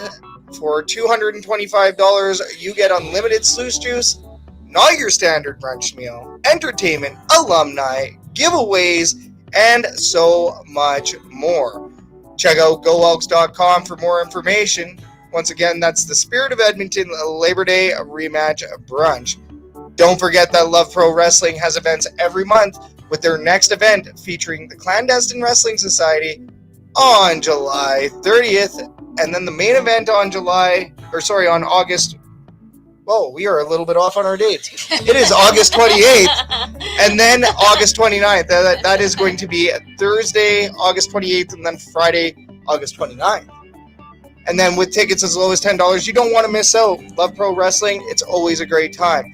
And as well, Love Pro Wrestling did just announce the Oil Rumble 3 is coming to Rogers Place. That is going to be on January 25th. Stay tuned for more information, but once again, that is the Oil Rumble 3, January 25th. Love Pro Wrestling and the Edmonton Oil Kings. Speaking of the Edmonton Oil Kings, the Royal Line is coming to Shotgun Sports Network. They are covering the Edmonton Oil Kings right here on your home for Edmonton Fan Talk. So make sure you head them up. That's at the Royal Line. We're the Elks herd. You're up to date. And big shout out to the viewers. a big shout out to the listeners. You are rocking with the Elks herd. This is the Elks Call. We see you on the stream. We can't thank you enough. Hit the like, hit the subscribe, hit the favorite. We're at 269 subscribers on YouTube. That is definitely a little yay. 269. It feels like it's taken forever just to get to this point. But 269, and we want to do a giveaway of 500. We still have that double E jersey. It is literally right around the corner. If I had X-ray vision, I could see the jersey that we're trying to give away. So make sure you hit the like, hit the subscribe, share with your friends. Let them know. Shotgun Sports Network, your home for sports fan talk. It's probably going to be your new slogan. Okay, next up, let's do this. Let's do a little bit of green or gold, which is our take on hot or not. So green or gold is brought to you by our rival podcast, Stampeders Roundup. If you're a Stamps fan and you're listening to our show, just join the dark side, man. Okay.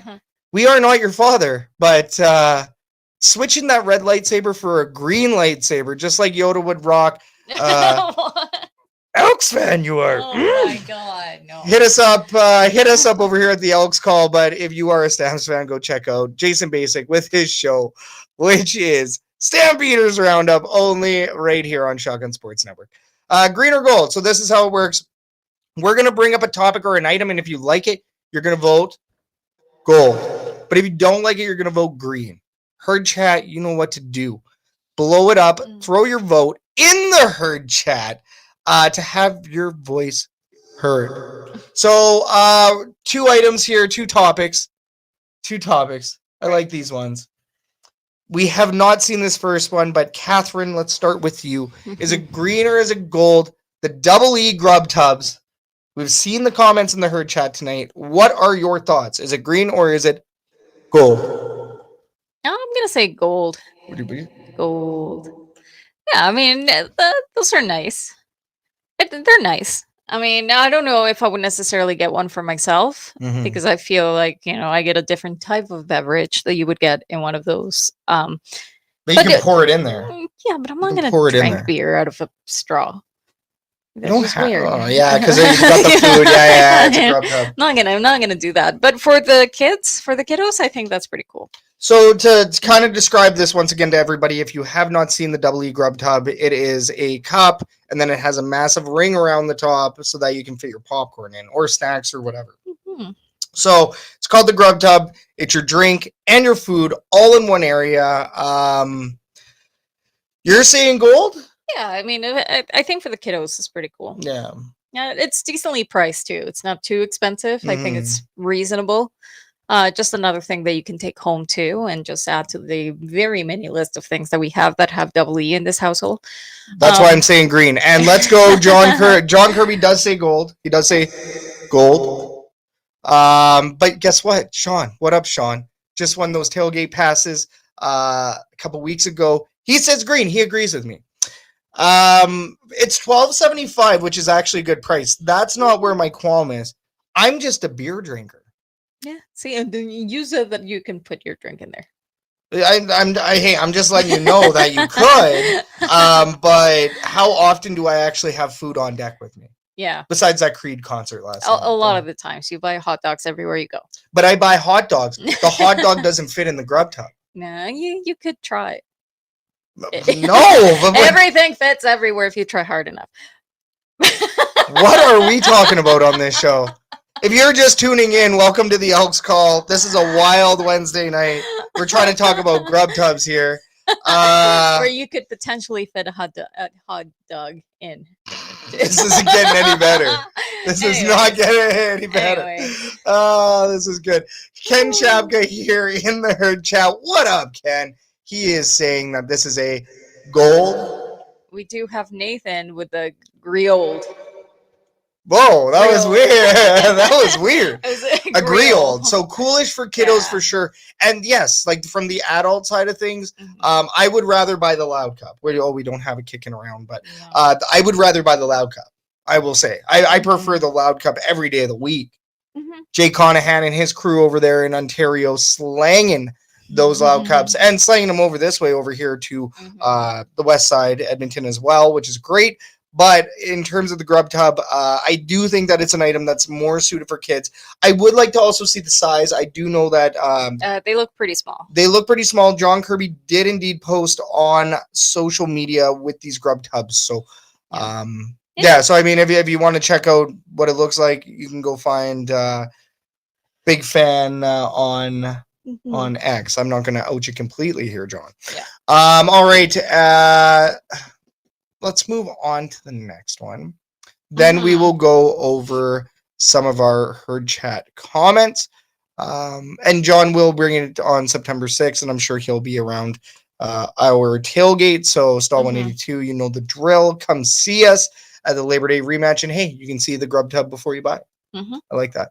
Next topic, though, Vincent Blanchard as kicker and punter. Is it green or is it gold? I'm gonna say green. Oh, I almost got excited. No, I'm gonna say green. And I mean, he's been doing great, but just as we talked about, now you're adding added pressure onto a player, and he's been signed and is being paid for as a kicker. Right, that's his position, that's his role. Now you're adding extra things that he has to think about, and maybe that's the reason why he ended up missing 2 of the field goals. We don't know. Could have been other things, but that could potentially be a reason, right? So now there is a reason why you have 2 different positions for that. There's a reason why you have a kicker and you have a punter. Otherwise, you would just have the same guy doing it all the time. I mean, we know that Sean Fleming was the one that when he did it probably last, but you also don't always get a superstar like that. Yeah, and John Kirby does agree with you here in the herd chat. John does say green, just pick one. Geez. For now, it's good that they're doing that because at least they have a backup.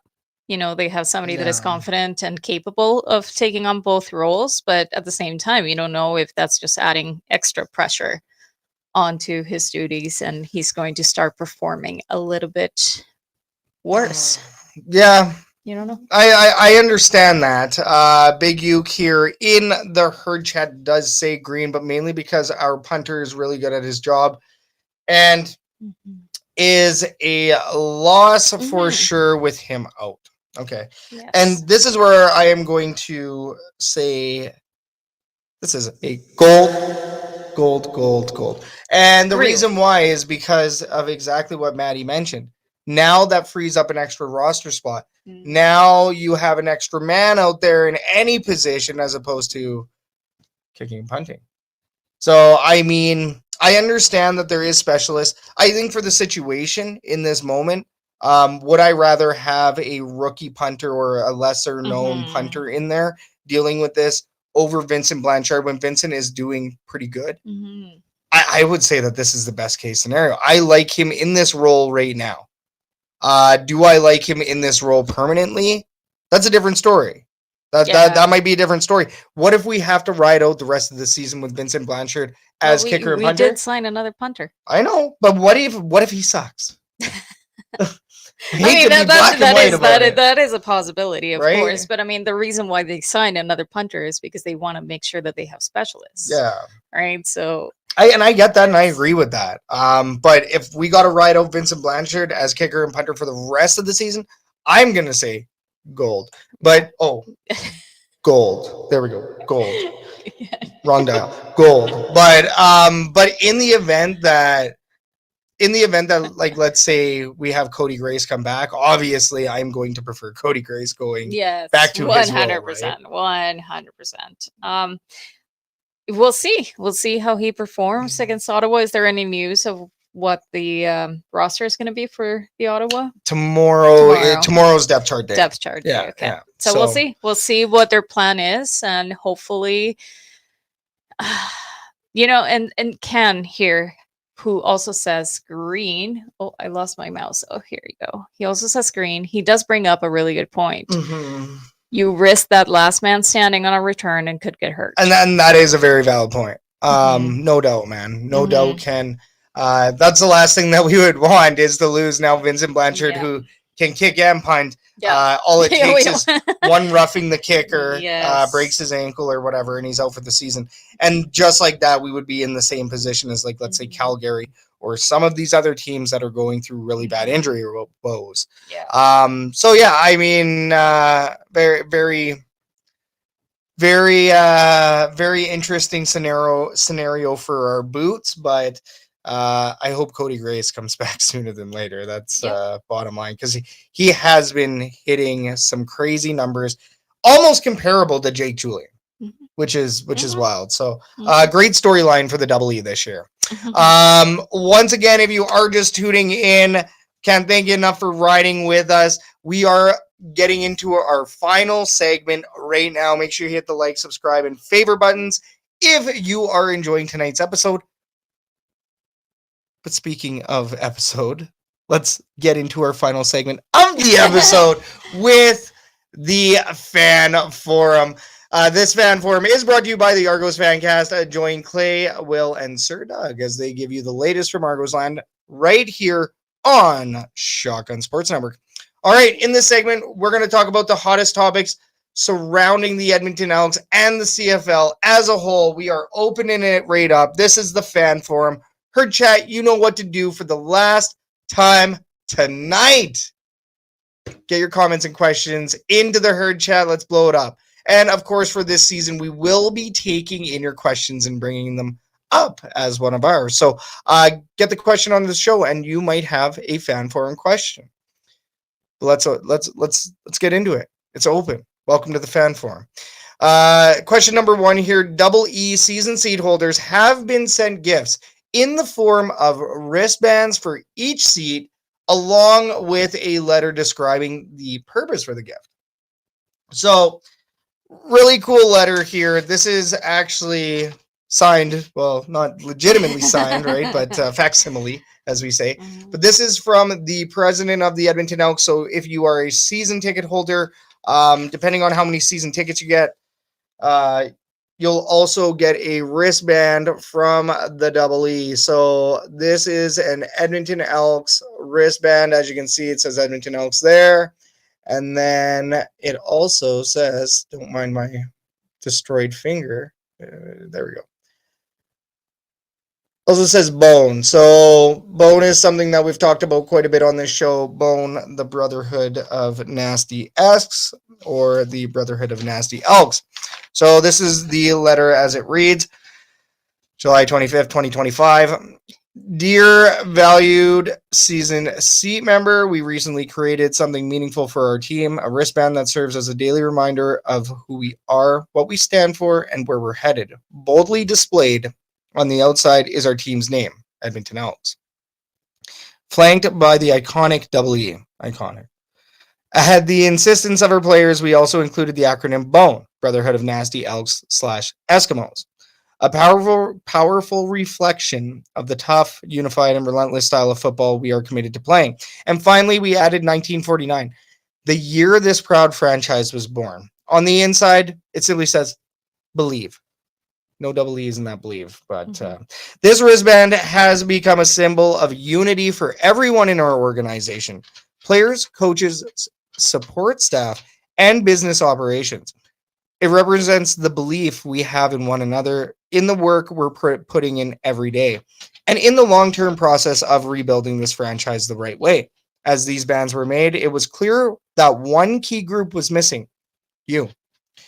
Our season C members are as much of a part of this journey as anyone inside these walls. While many have walked away, you've stood tall, and in doing so, you've embodied the spirit this wristband represents. So we're sending one to you, which we got 4 because we have 4 tickets. This is not just a piece of merchandise. It's a heartfelt thank you. It's a recognition of your loyalty, your resilience, and your deep-rooted connection to the green and gold. We wear ours with pride, and we hope you will too. Together, we're rebuilding something strong, something proud, and something lasting. Thank you for believing in us. With sincere gratitude and appreciation, Chris Morris, President and CEO. So, first of all, I'm just going to... That was very nice. It's very nice. It's a very nice read. Shout out to the Edmonton Elks for that. So, once again, depending on how many season seats, you got a wristband. Now, some chat online suggests that fans aren't happy about the gift. Why? Well, somebody called it reads a little bit culty, I believe. Somebody's like, yeah, that's a little bit culty. That messaging is culty.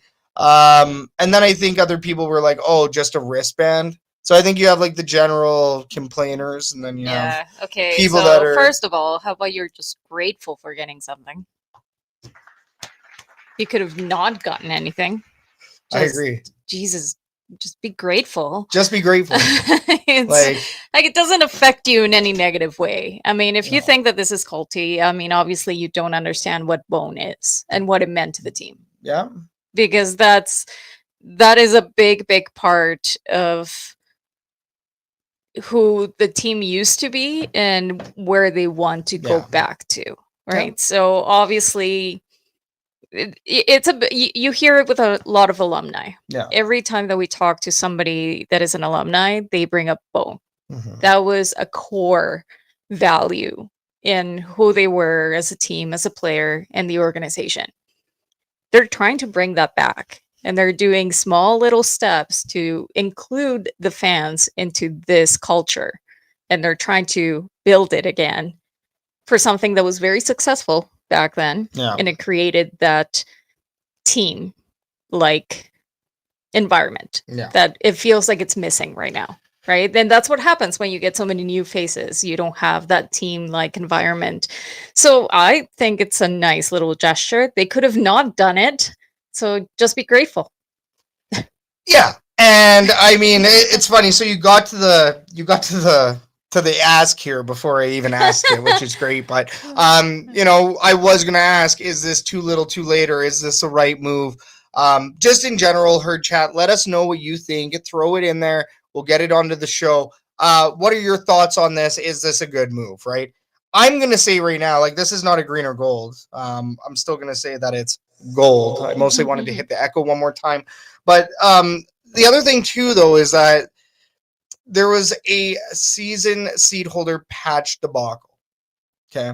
So we had mentioned it on the show. This is why we need to, kind of speak on this, because I'm trying to rock the boat, so to speak. But there was an issue with these season seed holder patches. Our section was technically like P4. I think we were like, what, a P5 or something, or however.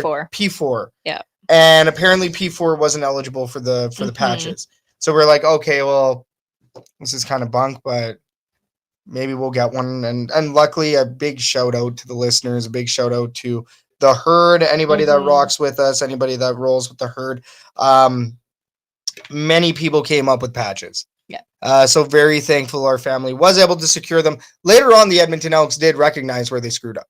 Well, that's just it. They recognized it, and then they try to fix it. Yeah, like, that's what matters. The Edmonton Elks did indeed. They're learning. They stepped back on that. They opened it up for everybody, and then on top of that, they went ahead with these wristbands. Tell me where really the complaint is. Like if you don't want it, give it away. If you are somehow very offended by a little wristband, the next child that you come across is going to be 100 times more grateful to get something. Well, and somebody did say, they're like, oh, cheap wristbands or whatever. It's like, that's not even the point, though. And sure, it doesn't matter how much the manufacturing was. It doesn't matter. I'm a principles guy. The people freaking matters. Like, think about the Oilers games and the playoffs games and everything that you get, like the little, what do you call that? The like shakers and the rally towels. Those are cheap. Those are cheaply made. They get them made for cents on the dollar. Yeah.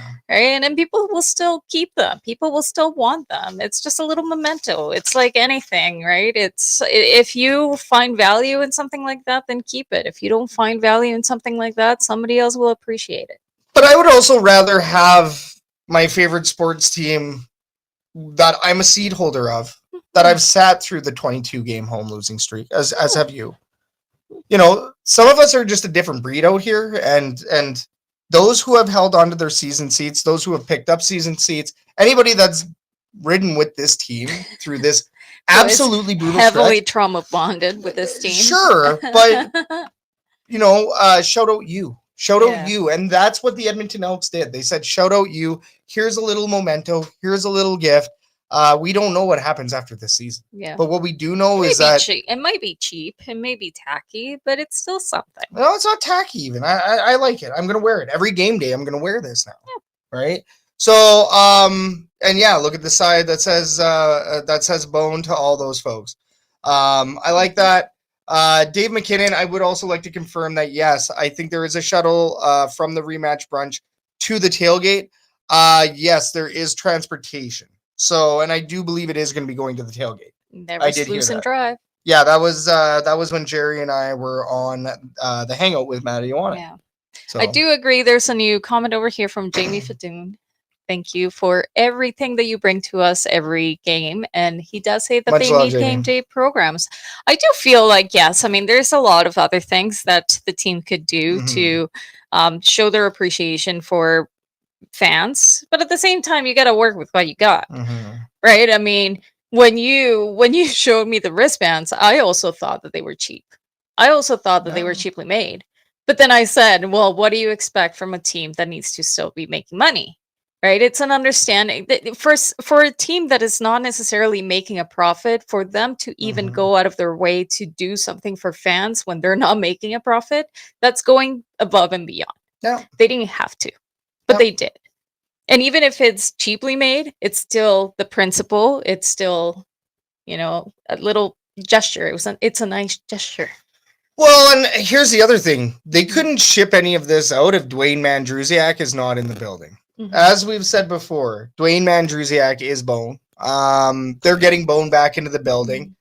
And this is the only piece of merchandise that I own that says Bone. Why?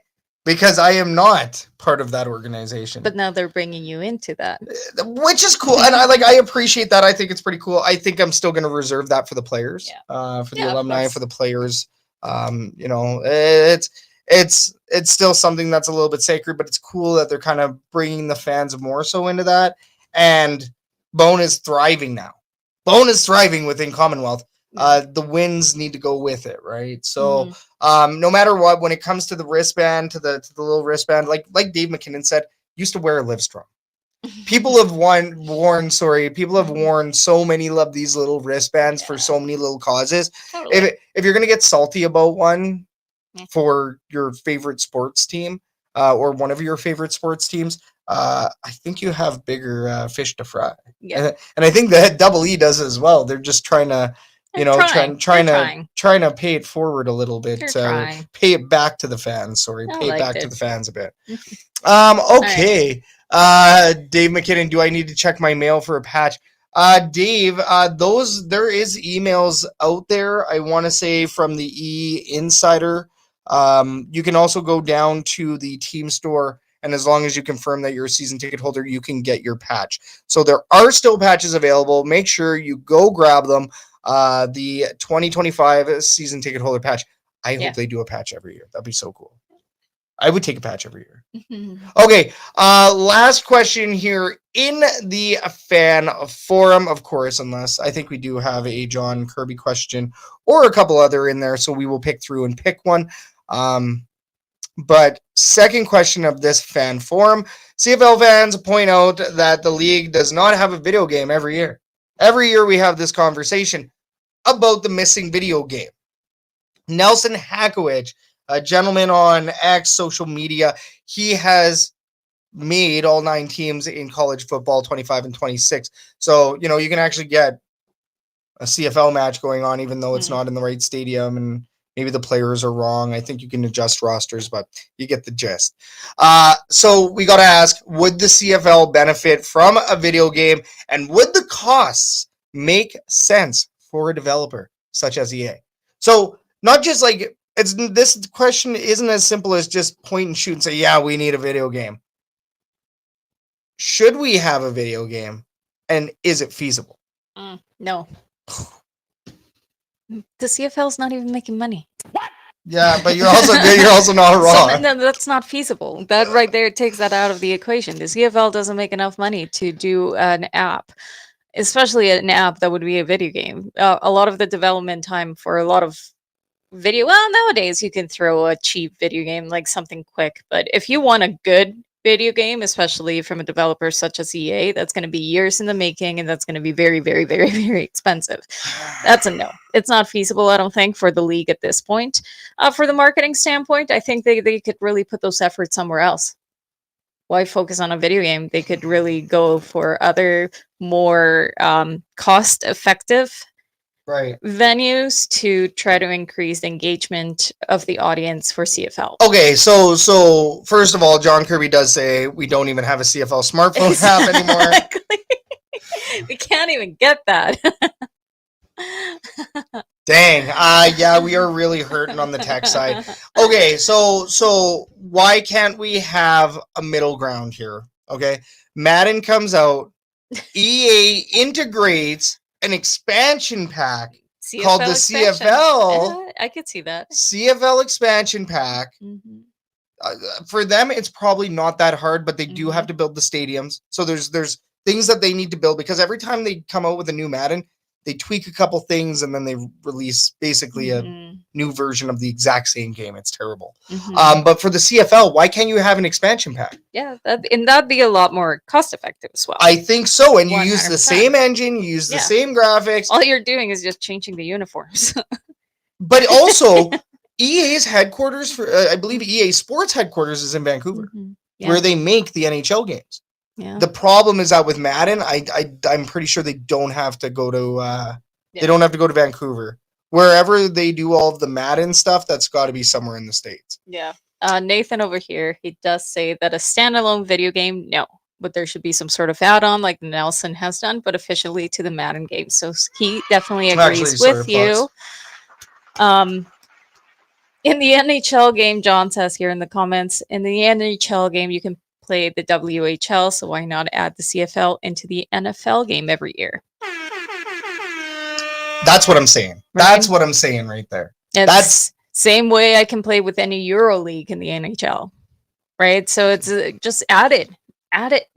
Like way better. And how complicated does it have to be? Okay, Herchat, let me know if anybody had Madden Mobile when they did this, but there was many years ago, I want to say 6 to 7 years ago, you could go on to the Madden mobile game on your phone and you could get CFL Legends. And if you save up enough of your coins or whatever, you could get the CFL Legends. You know who I got? Warren Moon. Warren Moon. I did. Warren Moon was the only, there was only so many. It was like 5 Legends. So you're really like scraping away at the teams here. And yeah, I ended up with Warren Moon was Edmonton, Canada, EE, had to do it, right? Of course. But that's really like the last time that there was a Madden to CFL. And by the way, that was with association of the CFLPA. So it wasn't even really the CFL. It was the CFLPA. Actually, you know, I just saw a comment by John in terms of playing 3 downs instead of 4 downs. Do you think that that's one of the reasons why they haven't done the expansion? It is. So like, how do you address that? Maximum Football made a standalone game. I even have it on my. I have the Doug Flutie's Maximum Football on my PlayStation 4. I want to say, or PlayStation 3, and the game was pretty brutal for graphics and mechanics, and like it just, you can tell that it's like an independent developer.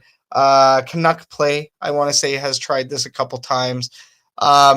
Yes, there is a little bit of changes. There are a couple changes. There is a little bit of differences between the two. You know what? Even in a video game, but it's not that hard. Yeah, no, screw it. Make them play it. Yeah. Show them what it's like. Maybe they'll start being more like, oh, this is actually a lot more fast paced. Maybe this actually makes more sense. And, you know, maybe I like 3 down football a little bit more. And the US audience starts becoming a little bit more interested in the CFL. That's what I'm saying, though, because even with the NHL games and the European leagues, like, hey, I decide to be an Edmonton Oil King. Yeah. Every time I pick up NHL, I'm like, yeah, if I can start, if they got the Be a Pro, if it's the long extended Be a Pro and not just right from the Memorial Cup or whatever, I'm like, yeah, you know, number 20, I'm going to be an Edmonton Oil King. Yeah. I'm going to go out there. I'm going to strut my stuff. Like, I'm going to go play in Rogers Place. Like, you know, that brings you closer to the game. I'm more inclined to buy NHL knowing that I could be an Edmonton Oil King. That's what's weird. I am more of an Oil Kings fan than, let's say, I am an Oilers fan. or any other NHL team. I'm a big Oil Kings guy. So that being said, that is something that attracts me to buying it. I have never bought Madden on console. No. I've never bought Madden on console. I've never bought it. I may have maybe bought it on, like, let's say, used GameCube 20 years later, right? But I have never actually bought a Madden game and played it through. I would be Packers, go Pack. Yeah. I would still pick Packers, obviously. But what if we want Double E? What if we want Argos? You know, I think that would be really smart for them to do that. And I think that they would make a lot of money for not having to release a full game. Totally. 100%. Yeah, so CFL mobile game that was previewed at Grey Cup here in Edmonton 2018. Volunteer at the station, tell people how to play. Yeah, so that was like CFL Football Frenzy, I want to say is the name of it. And that was like more of a kiddie game, right? It was not like the Madden mobile. Yeah. You know, I had Warren Moon playing against Jordy Nelson and all that, like old, yes. Even that expansion or that little CFL PA event with Madden Mobile was still quite a ways ago. All right, let's take a look here. Canadian teams always have to play U.S. rules in international games. Yes, that is a thing. On a video game, make them. You got to have 3-down mode if you're going to have CFL. You can make them learn the rules. It's fine. They can have a rouge. They can do a rouge. Yeah. Look at that. They can be like, what the hell is this 1 point thing? It might not be as easy as it seems. I don't think. Edmonton Elks versus the Rams. I think that would be a good matchup here. John Kirby. And then Ken Chapka does say agree, add on to Madden. So, I mean, I think I want to see that. I think that would be great. Let's quickly just grab one here from the top. Catherine, Can you scroll? Like if you grab the scroll on the side, you can't grab it, and maybe. No, there was. We've gone through pretty much all of this. There was one question that I did see from John that I'm just trying to find. I like this one here. I like this one. Should the Edmonton Elks make Labor Day Classic rematch T-shirts? So Herd Chat, let us know. We are going to end this show with this question. So once again, should the Edmonton Elks make Labor Day Classic rematch shirts? What I will say is that the Turf Traditions line comes out for the Labor Day series. So expect from New Era, we will be seeing the Turf Traditions line, I'm sure, once again. Right. As soon as this next game is done, as soon as this next weekend, expect Monday or Tuesday, Turf Traditions. Because they obviously want you to pick it up before the Labor Day series, right? So would you want it saying something like Labor Day? Getting back to John's question, thank you. Getting back to John's question, would I want to see it a little bit more specific? You know what, John? I'm gonna say yes. If I can, Chapka, I know you remember. Dave, I know you remember too, and John, you probably also remember. Billboards everywhere. What happened to our billboards? What happened to that spirit where we are trying to say "F you" to Calgary during this series, right? The Riders used to buy billboards right outside of Commonwealth very often. Then they started to lose money and they haven't done it so much, so it's nice. But we can have that on our shirts too. We are walking human billboards. So, where is, sure, this says always Edmonton, but what if you had an ABC version? Anybody but Calgary. Yeah, I'd buy that. Like this, I would honestly keep the double E's. Anybody but Calgary, I would buy that shirt just like this in the same stylings, just with the ABC. Yeah, or just the building blocks on the front or the back, and then you tie that in, right? So it's like there's so many ways to do ABC, and we could be doing a little bit more of that. Sell your biggest event, sell it to the fullest, sell the merch around it. I know that they could sell at least 100 shirts for this series, at least. Yeah, I just don't know what that looks like in profit for them. Yeah, we'll see. So we'll see what they come up with, but it would be a good idea. I do agree. And Dave McKinnon, the patch, if you have not seen it, do we still have? Oh, no, we have a preview of it in here. The patch is a 2025 season. It says 2025 Edmonton Elks season ticket holder with the double E's in the middle. It's a jersey patch, so it's iron-on. If you go talk to Christine, I'm sure for $20 or some fee, she will press it for you. But it is a team official patch, and it just says 2025 season ticket holder.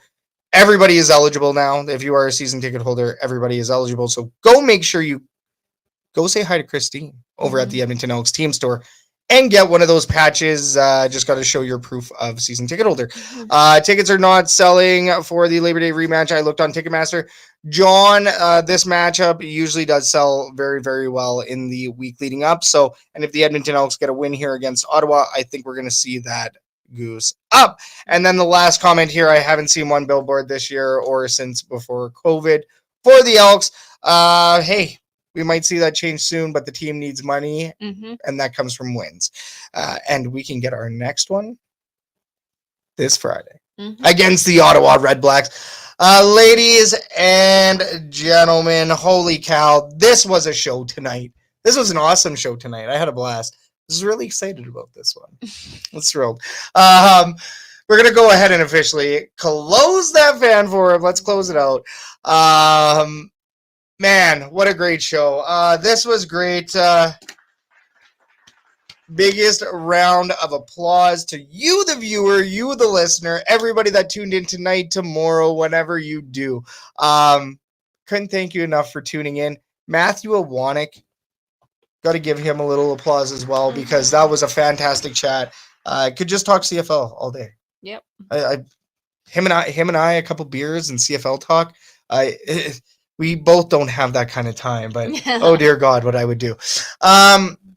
All right, this is the end of the show. Ladies and gentlemen, once again, can't thank you enough for riding with us. If you enjoyed tonight's show, if you like what you see, enjoyed what you hear, enjoyed what you heard, make sure you hit the like, subscribe, and favorite buttons, as that's how you should show your support over here at Shotgun Sports Network. Keep us in the algorithms. Your support means everything to us here at SSN. And just like that, this is indeed the bitter end, but we are hoping for a win. This next win on Friday against Ottawa, Edmonton versus Ottawa at TD Place. That's what's coming up next for tonight. My name is Scout, aka the rep from Section X. And I'm Catherine, aka Do Even Else. This was the Elks Call. We are the Elks Herd, and we will catch everybody on the next episode next Wednesday, 8:30 p.m. Mountain, and really hoping we're talking about a 4-6 Edmonton Elks here.